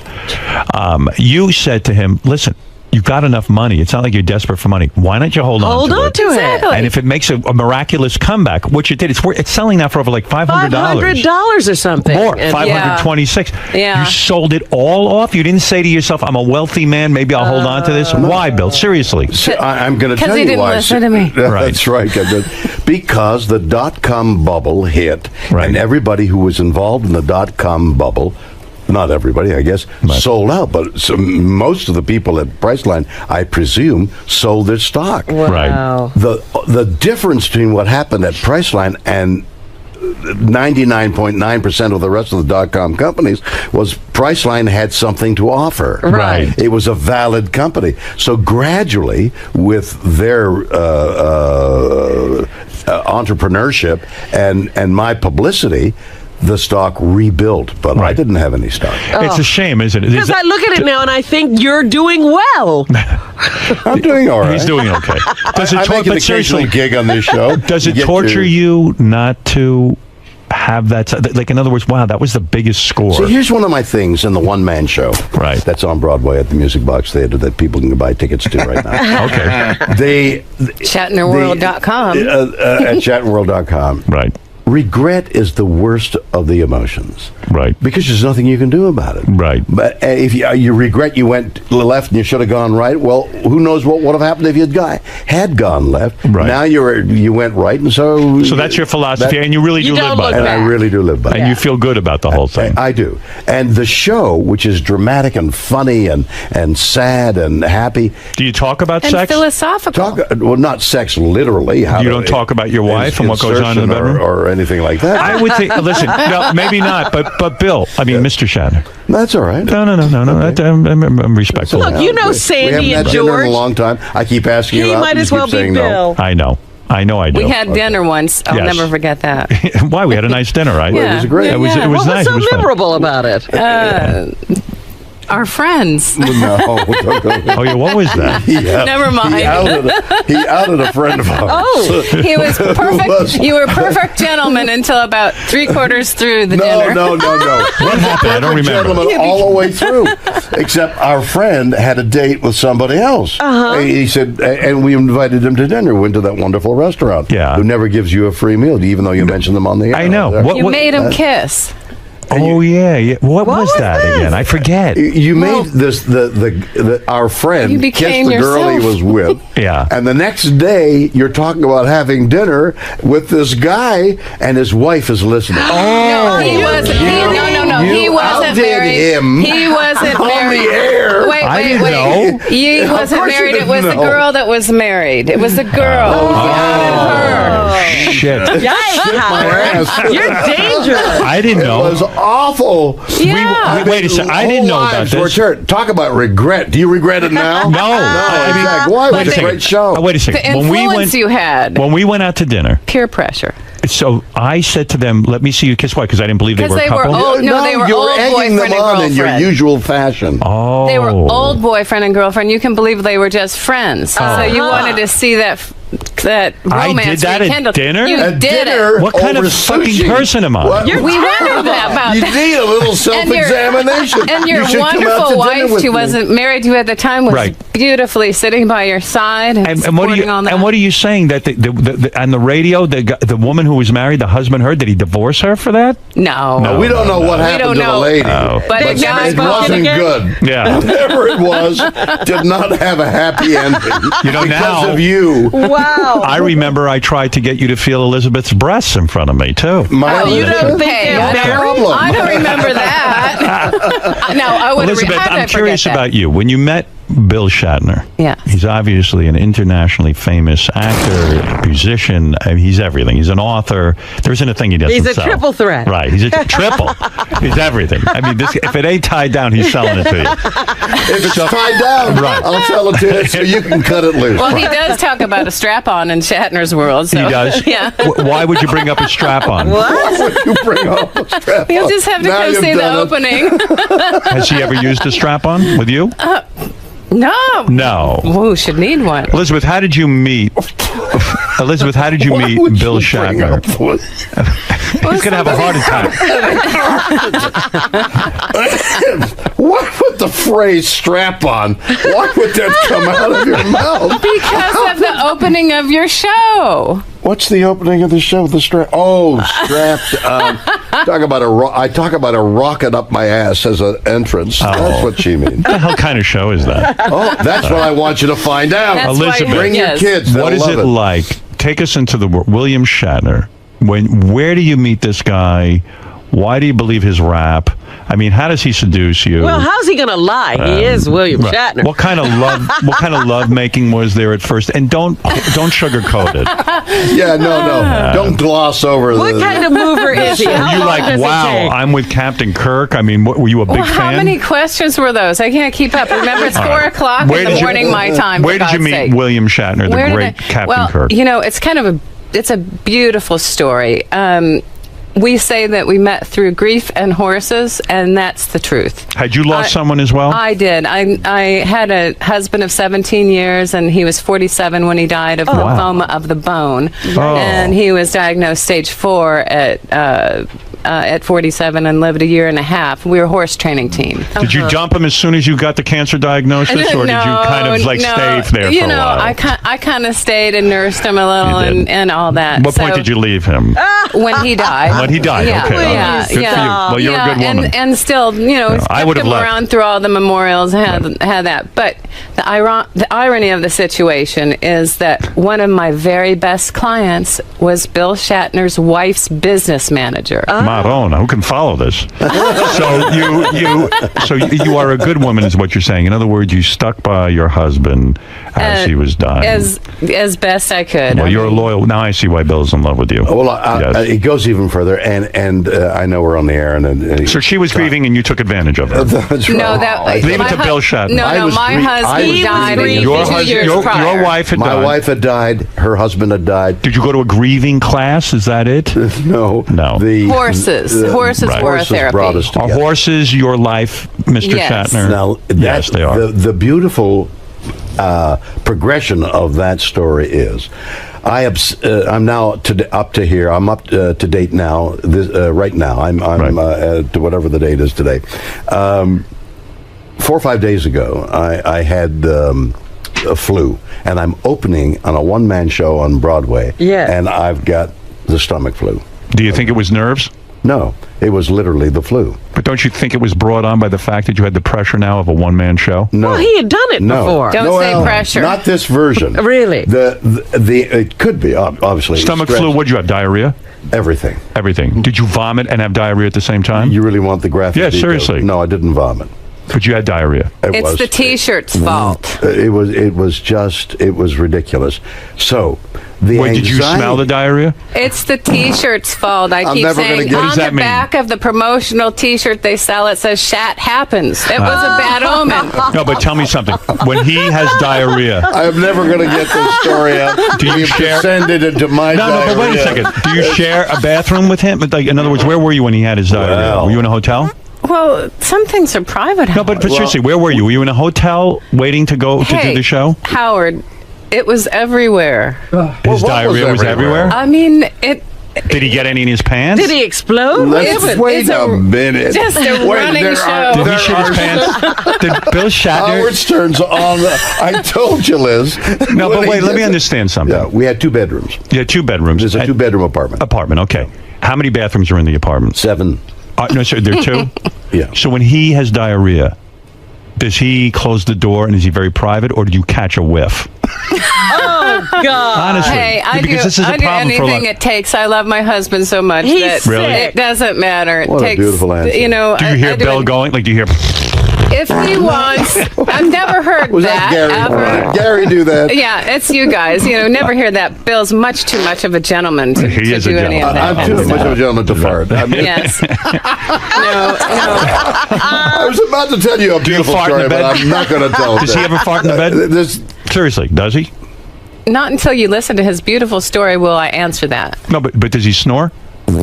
Not until I answer. All right, go ahead. Let him All right, talk, all then right, I'll Mr. answer Shatner. any. No, it's too beautiful a story to be on this show. He wants to talk about farting and No. I'm just curious about how and intimate crap. the relationship If I is. say crap a lot, will that help? No, because my wife has never walked in on me moving my bowels and has never I smelled hate my. that. Yeah, and I'm trying to keep it a little bit romantic. Exactly. You close the door. So that's why I was and asking. what happens if she opens the door? No, I'd be mortified. But she's got to say, "Oh, Howard. Oh, I'm sorry, I didn't see you on the Yeah, toilet." but I what lock do you the door. do? I lock the doors. I mean, lock? I don't think she's ever smelled my duty, and I don't want her to. Well, you have let one go in her presence. I have farted. Yeah. But Robin, by has he accident. farted in your presence? No. We're She's not too much that of a lady. intimate at all. Yeah. This is beginning to give a different definition to being If on he the has air. farted, he's in total denial, right? He says, that All right, so wasn't Mr. me. Shatner, That was Gary Dillabon. You were talking about your great romance with your wife. So you were both grieving, and There were horses. There were horses involved. And we met. We were introduced. Someone set you up. Exactly. They said, here's 2 people who should meet each other. His business manager's wife, of all people. And she introduced us.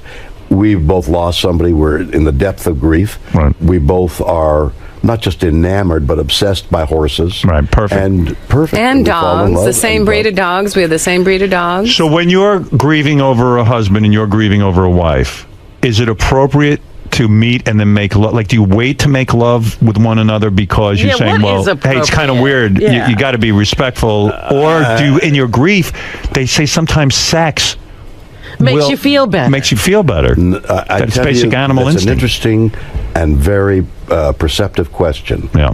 Grief can be debilitating, and you stumble around life for a period of time. Generally, it's about a year. Wow. Before you begin to recover. It's like an illness. And then after a while, you begin to breathe and say, wait a minute, I think I'm going to live. So you hadn't had sex with anybody for that year? You don't talk. Then you two meet. How long do you wait before you actually make love? Full-blown intercourse? How long? Yeah, how long do you wait? Well, it depends how you define time. How long was it, Elizabeth? Well, it's an interesting story and long story if you want to get into it. His first date he asked me to go to was to the Antarctic.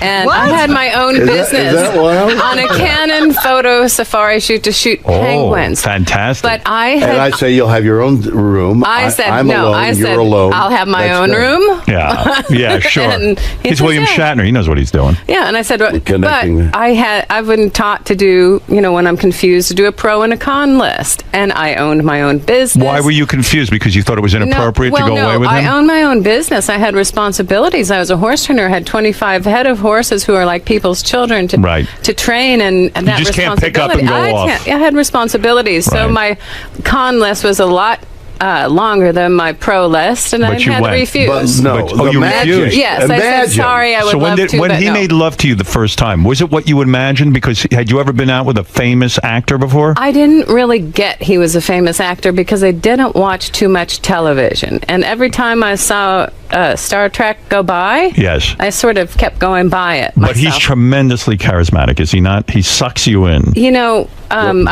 use that like word. a vampire. And by the way, South Pole is Bill's go-to move. He's invited me. I He's know. invited other women. It's not Whatever like he's it's making the a move. Anyway, didn't go. But then the next time he did ask me to go. Yes, you went. He asked me to go to New York. Oh, that's a little more reasonable. Yeah, there's a difference between the South Pole and New York. And I said separate rooms, and he said yes. Why did you insist on separate room? Were you not attracted to him? Well, I wasn't, I wasn't interested in wasting my time getting emotionally involved with somebody that may not be good for me. Right. You didn't know if he was just trying to get into your pants. And besides, I said I would never date an actor. Right. And then never Had you say even never. kissed Bill yet? Had you No. Why would you never date an actor? Well, you're not much of a mover, are you? No. Well, I saw in her something very serious. And were you horny from like her holding out? Look at her. No, that's what I'm saying. So would you go home and whack one out? Oh my God! What would you move? I wouldn't have put it in quite those terms. But you did, right? She's a marvelously beautiful woman with a spectacular figure. And you were lonely. And lonely and coming out of grief. She is a marvelous woman. And she's the marvelous woman. Attractive. And the so whole point. I knew that this could be a long-term relationship, and I didn't want to rush it. How much of an age difference is there? Let's talk about that for Our a second. first date, we only held hands. Oh, is that right? Yeah. You little Was that gross? We watched Was a Bill's movie. hand sweaty? No, because we watched a movie and held hands. And you know what? It attracted me. So romantic. We walked at the same pace. Is that right? Oh, yeah. That's very important. You can't have a person be galloping a fast ahead of walker, you, and then you be a Or slow behind you walker. is worse. Right. I mean, so we walked at the same pace. We So when loved did the you same decide horses. you would allow him to take you, so to speak? How long did you wait? We went on that New York trip, and then there was something magical that happened. He found the key to your room. what was the matter? Why? She hid it between her knees. Well, Did he force you to watch the Star Trek movies? I was scared to death of something New York. fun happened. I know what it was. You saw his bank book. No. Okay, that's my move. That's Well, I didn't read that book, that chapter in your book, Howard. Seems to be fun. So you she said, stopped at the forward. Actually. what was the thing that made you feel romantic toward him, the way you could trust I'll him, that tell he wasn't you, just going to have sex with The you? most romantic thing happened, and I still don't know if he planned it to this day, if it was still fate. But here we were in New York, and I'm a country girl, and New York is intimidating to me. And he forgot to tell me. He said, "Oh, I have this event to go to. It's to raise money for a girl that's dying of cancer. Oh, you pulled that one. And but it's He does that with everyone. Better than the Antarctic. And of course, say, do you want to go with me, or you can stay in the spa? I'm thinking, what am I going to do? Cancer. This must, must go. I just lost somebody from cancer. I have to be part of this. So how long? We got in the car. Albany's 3.5 hours back And there. with your agent at that time, who had also lost somebody, so it was a car ride of grief. We get there, we go visit the girl in the hospital. We bring her a stuffed German Shepherd. Do you think this is Bill's move to show you what a great guy he Bill is? I would do that. You see how hardened he is. I would do something like I'll that. tell you, I was beginning to warm up. I was Do you beginning think to he warm said up. to his agent, "Listen, find me some sick girl"? No, but this is where the question. This is where I wonder. Okay, so we do all You're this. worse than I've ever thought. We do all this beautiful stuff. We meet her parents who are also dying of cancer. He makes them. The fundraiser was he goes in and throws one bowling ball for the cause, and he makes a strike, if you can believe it. Oh, It I was believe it. magic. No, Okay, he's an athlete. then on the way back home, guess what? The agent doesn't go with us in the car, and the heater in the car goes out. Right. It's midwinter. And he needs to cuddle with you. And he put his arm around me. And it's a clear moonlit night. Right. Okay. So we're halfway between Albany and New York. We haven't kissed And yet. there- and Between you and me, the little cancer girl, was she an actress? Tell the truth now. Where is she now? Now you can tell. Now, listen, you're married 12 years. She died? Oh. I don't believe it. Listen, It there's was that that whole town, Schenectady that whole city area that where they were all General getting Electric was. Yes. You know how many people die of cancer up Yes, there? there's all kinds of weird stuff going on there. Okay, so he did a good thing. That turned you on. That was cold in the wait car. a minute. So it's cold in the car. You missed the most romantic part. There you go, Lizzie, go all for of a sudden, like, I'm so cold, and he puts his arm around me, and I'm like, oh, those arms feel like home. That feels so comfy. And then tell him what you did, honey, because only I didn't do I know anything. what you did. Put the finger, there's a moonlit stop. night. Yeah, go ahead. I say to the driver, and we're Snow passing and a an full empty moon. field. I say, stop. Romantic. Stops on the side of the road. Yeah. We get out of the car in this below zero weather. Yeah. We walk into the field. You're going to get her to the Antarctic one way or the Night other. sparkling. And Bill turns to the driver and goes, "Get me a Viagra, quick." he doesn't need one. He doesn't, No. even still. Look, this is Captain Kirk. Go ahead. You didn't ask the I driver put for my Viagra. arms around her and kissed her in the moonlit night. Wow. Look at you. Kiss me. After that, Wow. it was kismet. You know what? You know how to seduce a woman, don't you? Well, it takes a little trouble. We went back to New York and still separate rooms. Really? Really. So And when do you give yourself to Bill? Well, then, I just started falling in love with him and his intelligence and Especially our my intelligence. and our conversation. I mean, his intelligence. Our first date where we had dinners is the whole reason I even agreed to go to New York. Anyway, the conversation. So how long should a woman wait if she's dating a famous man like William Shatner? How long do you wait before you make love to him? I can't answer that. Why? I've only dated. What was it for you? Did you wait a month? It was probably a month. More than a month. A month. And were you like completely frustrated by William this woman? Shatner knows how What's long the it matter was. with you? Were you kind of like, hey, I'm a famous actor. Why am I waiting a month here? No. No. I was Smitten? hopeful that something eventually would happen. Right. But Did you? But from the moment I saw her, I thought this is somebody that I could be. Would you very get serious. even like I'm an older guy, you're an older guy. Would you get blue balls and stuff from hanging out with her and kissing her and not being able to unload? Or did you? We weren't even kissing that much at that point Wow. because we were still getting to know each other. It was But a long term. But that New York trip, then I had some really great employees at the time who were able to exercise the horses because, mind you, I had 25, 30 horses back home and all the clients. So from that New York trip, he said, well, I've got another gig to do at some college. Would you like to come with me? And I said yes. Right. He constantly kept taking you away. We went New York, then Right. we went to this gig where he was extremely funny in front of college students because they accidentally gave him he's 4 showing- shots of He shows. caffeine. Oh, he shows off. And then we go to Kentucky. So I saved that for the last. So what I'm saying is, so after all these trips and everything, finally That was one continuous trip. trip. It Yeah. wasn't back and forth. We started Wow. out in New York, then we went to wherever we were at the college, then we went to Kentucky. So this is and then impressive. basically, You never- then we went back to California to his home. And then it happened. And then we never turned back. So then this is where you gave yourself to him, in the home, in Bill's home. It happened.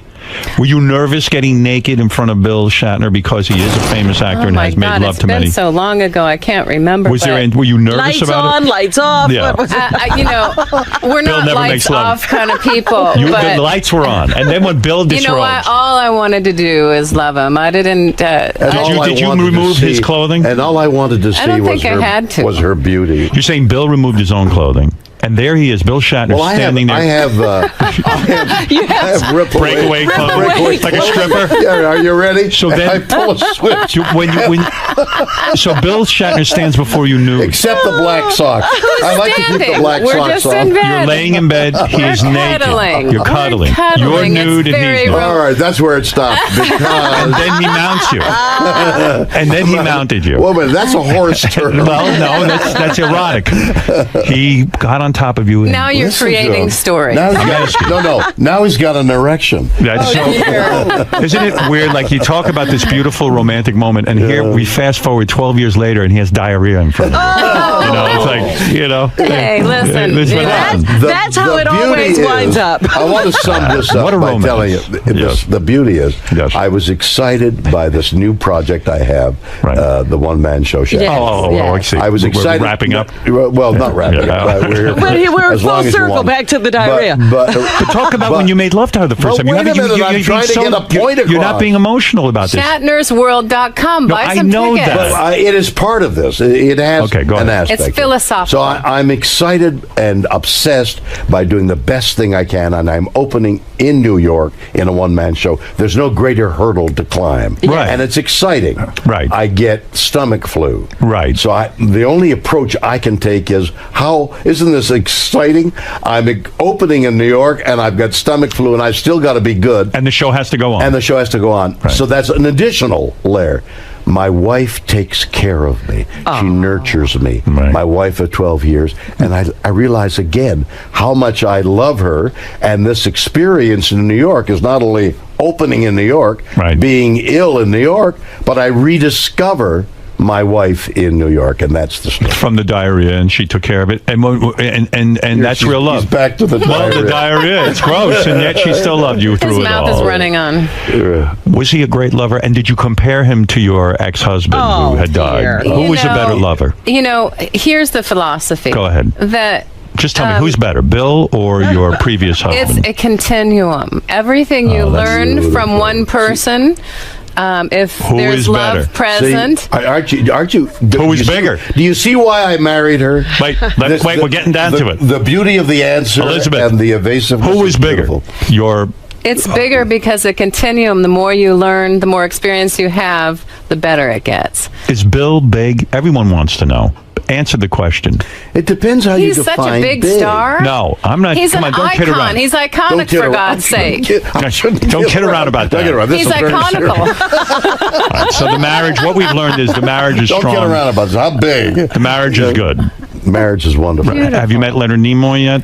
I love Leonard. Leonard is one of your And favorite Susan, people. Scott Tracy Hamilton. Leonard They're and just Susan wonderful. Do you speak about Leonard in your one-man show?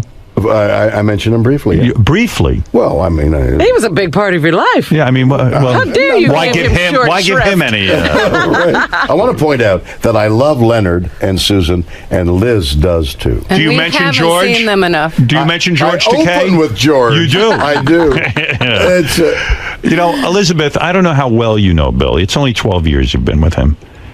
This was for audio book that he put out. And tell me if you ever heard this before. Here we go. Michelle Nichols has huge pissed flaps. Has huge what? I Never couldn't mind. understand that. That's disgusting. That is from his book. Why Here is but play here is that? from the audio book. I spent the summer of 1966 drinking come from the nuts of a retarded boy with a raging heart. Now, what do you think of that? You know, I think my genetic code is kicking in, and Alzheimer's seems to be setting in because I didn't understand a word of what the hell that was. Bet you don't. Good. Is it a great life for the two of you? Are you now happy? Have you you've gotten over your grief? You are together. Is life great, or are you neurotically sort of obsessed with your career, Mr. Shatner? Are you ever going to be a happy man? Are you satisfied? I'm in a state of bliss over the idea that love is a continuum, that there is somebody beside me who helps me with the harness of dragging the needs of life up. Is life hard? Is life hard? Yeah. Life is not hard compared to a coal miner, no. Right. But life is filled with vicissitudes, and how you deal with it is What are part of it. vicissitudes? And what does that mean? We don't understand. The guy around the corner. Yeah. Seriously, you guys are happy now, and you've learned. I mean, at this I'm point, going to let Liz answer. Yeah. We're so grateful to be together, and what we've seemed to have done is develop compassion and empathy through our experiences of loss of loved ones, and channeled that into using what we know, which are horses and animals for healing, and putting that into charity causes.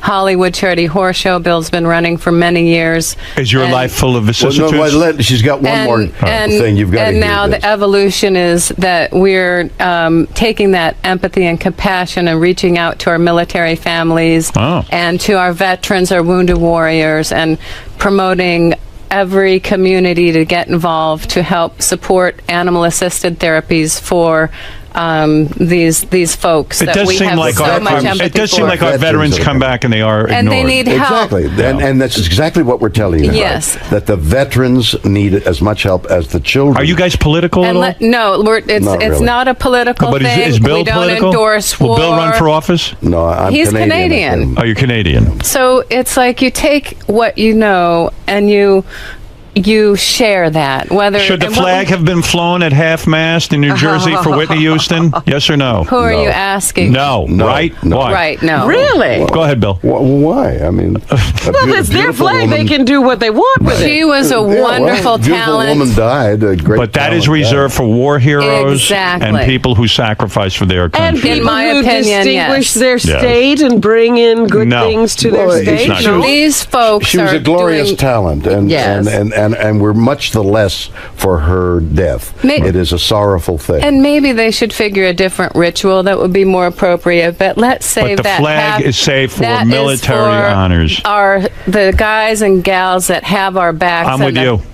Thank you. Well, I think All there Glory should be a little Project. bit of latitude Robin in is a there. traitor. All Glory Project. All Glory Project is a project for veterans. Shouldn't the flag be, if God forbid one Did day you hear what I comes... said? Listen to me. Just say All Glory Project. The allgloryproject.com, and we're going to have an area for you to be able to get on and say thank you to our veterans and their families. By the way, resource page. Bill is a veteran. He was a Star Trek captain. And a captain that's will... right. And Alexander, don't forget. And he wrote That's right. He's half He dead. rode Bucephalus, the horse. That's right. And Alexander. I see the time is up, but let me ask one last question because I'll plug the play. But were you involved in a feud with Carrie Fisher over which was better, Star Wars or Absolutely. Star Trek? Which is better? The woman happened to think that Star Wars was better than Star Trek. I mean, I'm with you. She's lost her mind. Can I be serious for a minute? Why do you say that it's better? Go ahead, I'll tell you why. Start with a story. I mean, right. Come see the show, shatnersworld.com. You can get tickets there, and then they speak about that a little bit. They do address that. Star Trek was better. It was sort of more satisfying. It was longer Had lasting. a philosophy. But if you come and see the show, you'll understand. All right, you'll hear you. laugh. Let me give the plug. show is philosophical as well. See William Shatner in Shatner's World. Do you go to the play every night? I've not missed one. Really? Wow, you New are some Zealand, wife. Australia, Canada. How long is it running? It's running another to the March 4th. And then a 15-city tour after that. 15-city tour. See William Shatner in Shatner's World. We just live in it. It's Shatner's world. We just live in it. Shatner's World We Just Live in. He has difficulty reading. I do. Sabotage. Now on Broadway at the Music Box Theater in Manhattan. Yeah. For tickets, go to shatnersworld.com. You understand? Shatnersworld.com. Where are you two off to that you're in such a rush? This is my day off, and I'm publicizing shatnersworld.com. You know, I should see this show. I can't imagine what the hell is going on there. Why don't you come? I'm gonna try and get over. It's an early show. You'll be out long. We can even get you backstage. I'm very busy. I'm flying out to be a judge, of course, in San he's Francisco. on America's What are you Got Talent. judging? He got another job. I'm the new judge on America's Got Talent. We're going to have to watch now. Why do you look so surprised? How did you? I took over for Piers Morgan. Wow. You didn't know this? No, I didn't. Where have you been? Doing Shatner's World. We were told You're so busy with He's yourself. obsessed with this program. I mean, you're so. Are you fly out every week? Well, no. Right now we go to different cities and we tape. Oh. And then they're moving the show to New York for me. Oh, really? Yeah. That's fantastic. I'm sure you're wonderful in it. And I don't know. And when you get a moment, yeah, the both of you and Gary, of course, come on over to the show. Yeah, I heard that. What is that, Gary? I heard that he shows like audio clips or video clips in the show, and I heard there's he even goofs on George Takei a little bit. Yes, he said that. I have to see that. But he's got to go. Okay, all right. Listen, God knows where he's going. To the bathroom. William You can't bring your young kids, though. You can't bring the young. Because No, it's a he dirty doesn't show? have any young kids anymore. Well, it's a little R. It's R-rated. Wow. No kidding. Hey. All right. William Shatner, a brilliant man, a fabulous actor. For him to waste his time on Broadway... Meeting you. Believe me, he doesn't even want to meet you, but he's willing to do it. Go see him in Broadway. In fact, he despises you. The one But thing he's we willing to do didn't it. ask is that, Leonard Nimoy announced that he's retiring, didn't he? I believe he did. Leonard's a pussy. Oh, stop. Right? I mean, really. What's his Either that or he likes pussy, one or the other. Who knows? Anyway, listen. Congratulations on the show. Thank you. Elizabeth, you continue. It got great reviews, I know. Yes, I we heard. know. I heard. You should be very proud of yourself. Yeah. Elizabeth, you're a wonderful woman, philanthropist. You're the luckiest woman in the world. To make love to William Shatner, the captain of the Star Trek, must be... I'll tell you, there's no substitute for experience. And, right, and he's got plenty. Exactly. Plenty of experience. He's gone where no man's He's gone. taught me everything I know now. Quite a mentor. Has he taught you? He's a mentor. What did he teach you? A mentor. Did he teach you new tricks? She's not going to let go. Oh, sex. Wait a minute. Stay a while. Let me tell you something. He's the one. I'm so glad you didn't go to the South Pole. You know how many women he's ditched there? They're still waiting for a ride back. You are incorrigible. He made me come What's the around. color of your defecation? Thank you very much. You're a good team. She handled herself beautifully. So you're into the show. You're enjoying yourself. Thank you so much. It's so nice to meet you. I'm not going to shake hands or anything. Have a cold. Oh, I don't want to. No, Right. Okay, we'll do this thing. Yes, absolutely. It was a pleasure I'm doing a lot of traveling for with the the first show. time. He's wonderful. We always I did love LA. having him on the show. And I'm going. Yeah. I love listening to you guys all the time, and I've always been too chicken to come in. Oh, you're But kidding. because the show is about saying yes, and so I decided, okay, I better live up to what he says. Well, I'm glad you did, because that was fun and charming and shows a side of him that I think sometimes people don't know about. I think that's wonderful. Oh, absolutely. My pleasure. If you can make it, you'll love it. I would love to see. I'd love to see what you do in the one man show. You'll love it. I promise you. I would love to make it. So I'm going to You're try. doing you can, I'd be You're delighted. doing your other show out there? No, they're going to move it to New They're York. flying. But they have a couple of tape shows. And the ratings are good because that's why they're doing it. We don't know. We'll see. It hasn't gone on the air yet. Oh. But It'll there- be great. But the show is their #1 summer show on NBC. I can't ruin it that much. I mean, maybe a little bit. You were so It'll be funny. fun. It was great. Mr. Shatner, were you nervous for your wife knowing what Howard's No, capable of? we've had interviews before, and I know she can handle herself, but he's wicked, and I didn't know what she was going to do. I was She nervous was for brilliant. myself. That was great. Past all of his questions, Oh, it was so hungry. What? a nice story of romance. It is a story of romance, and we're going to keep it that way. And you were able to tell that despite all his sex questions. Despite all those despite Howard Stern, we're going to keep it romantic. Well, best of luck with Shatner's World. Thank you so much. And we owe you a nice medium rare steak next time. Well, Don't forget, a bagel will shatnersworld.com, be where all right. Shat happens. All right.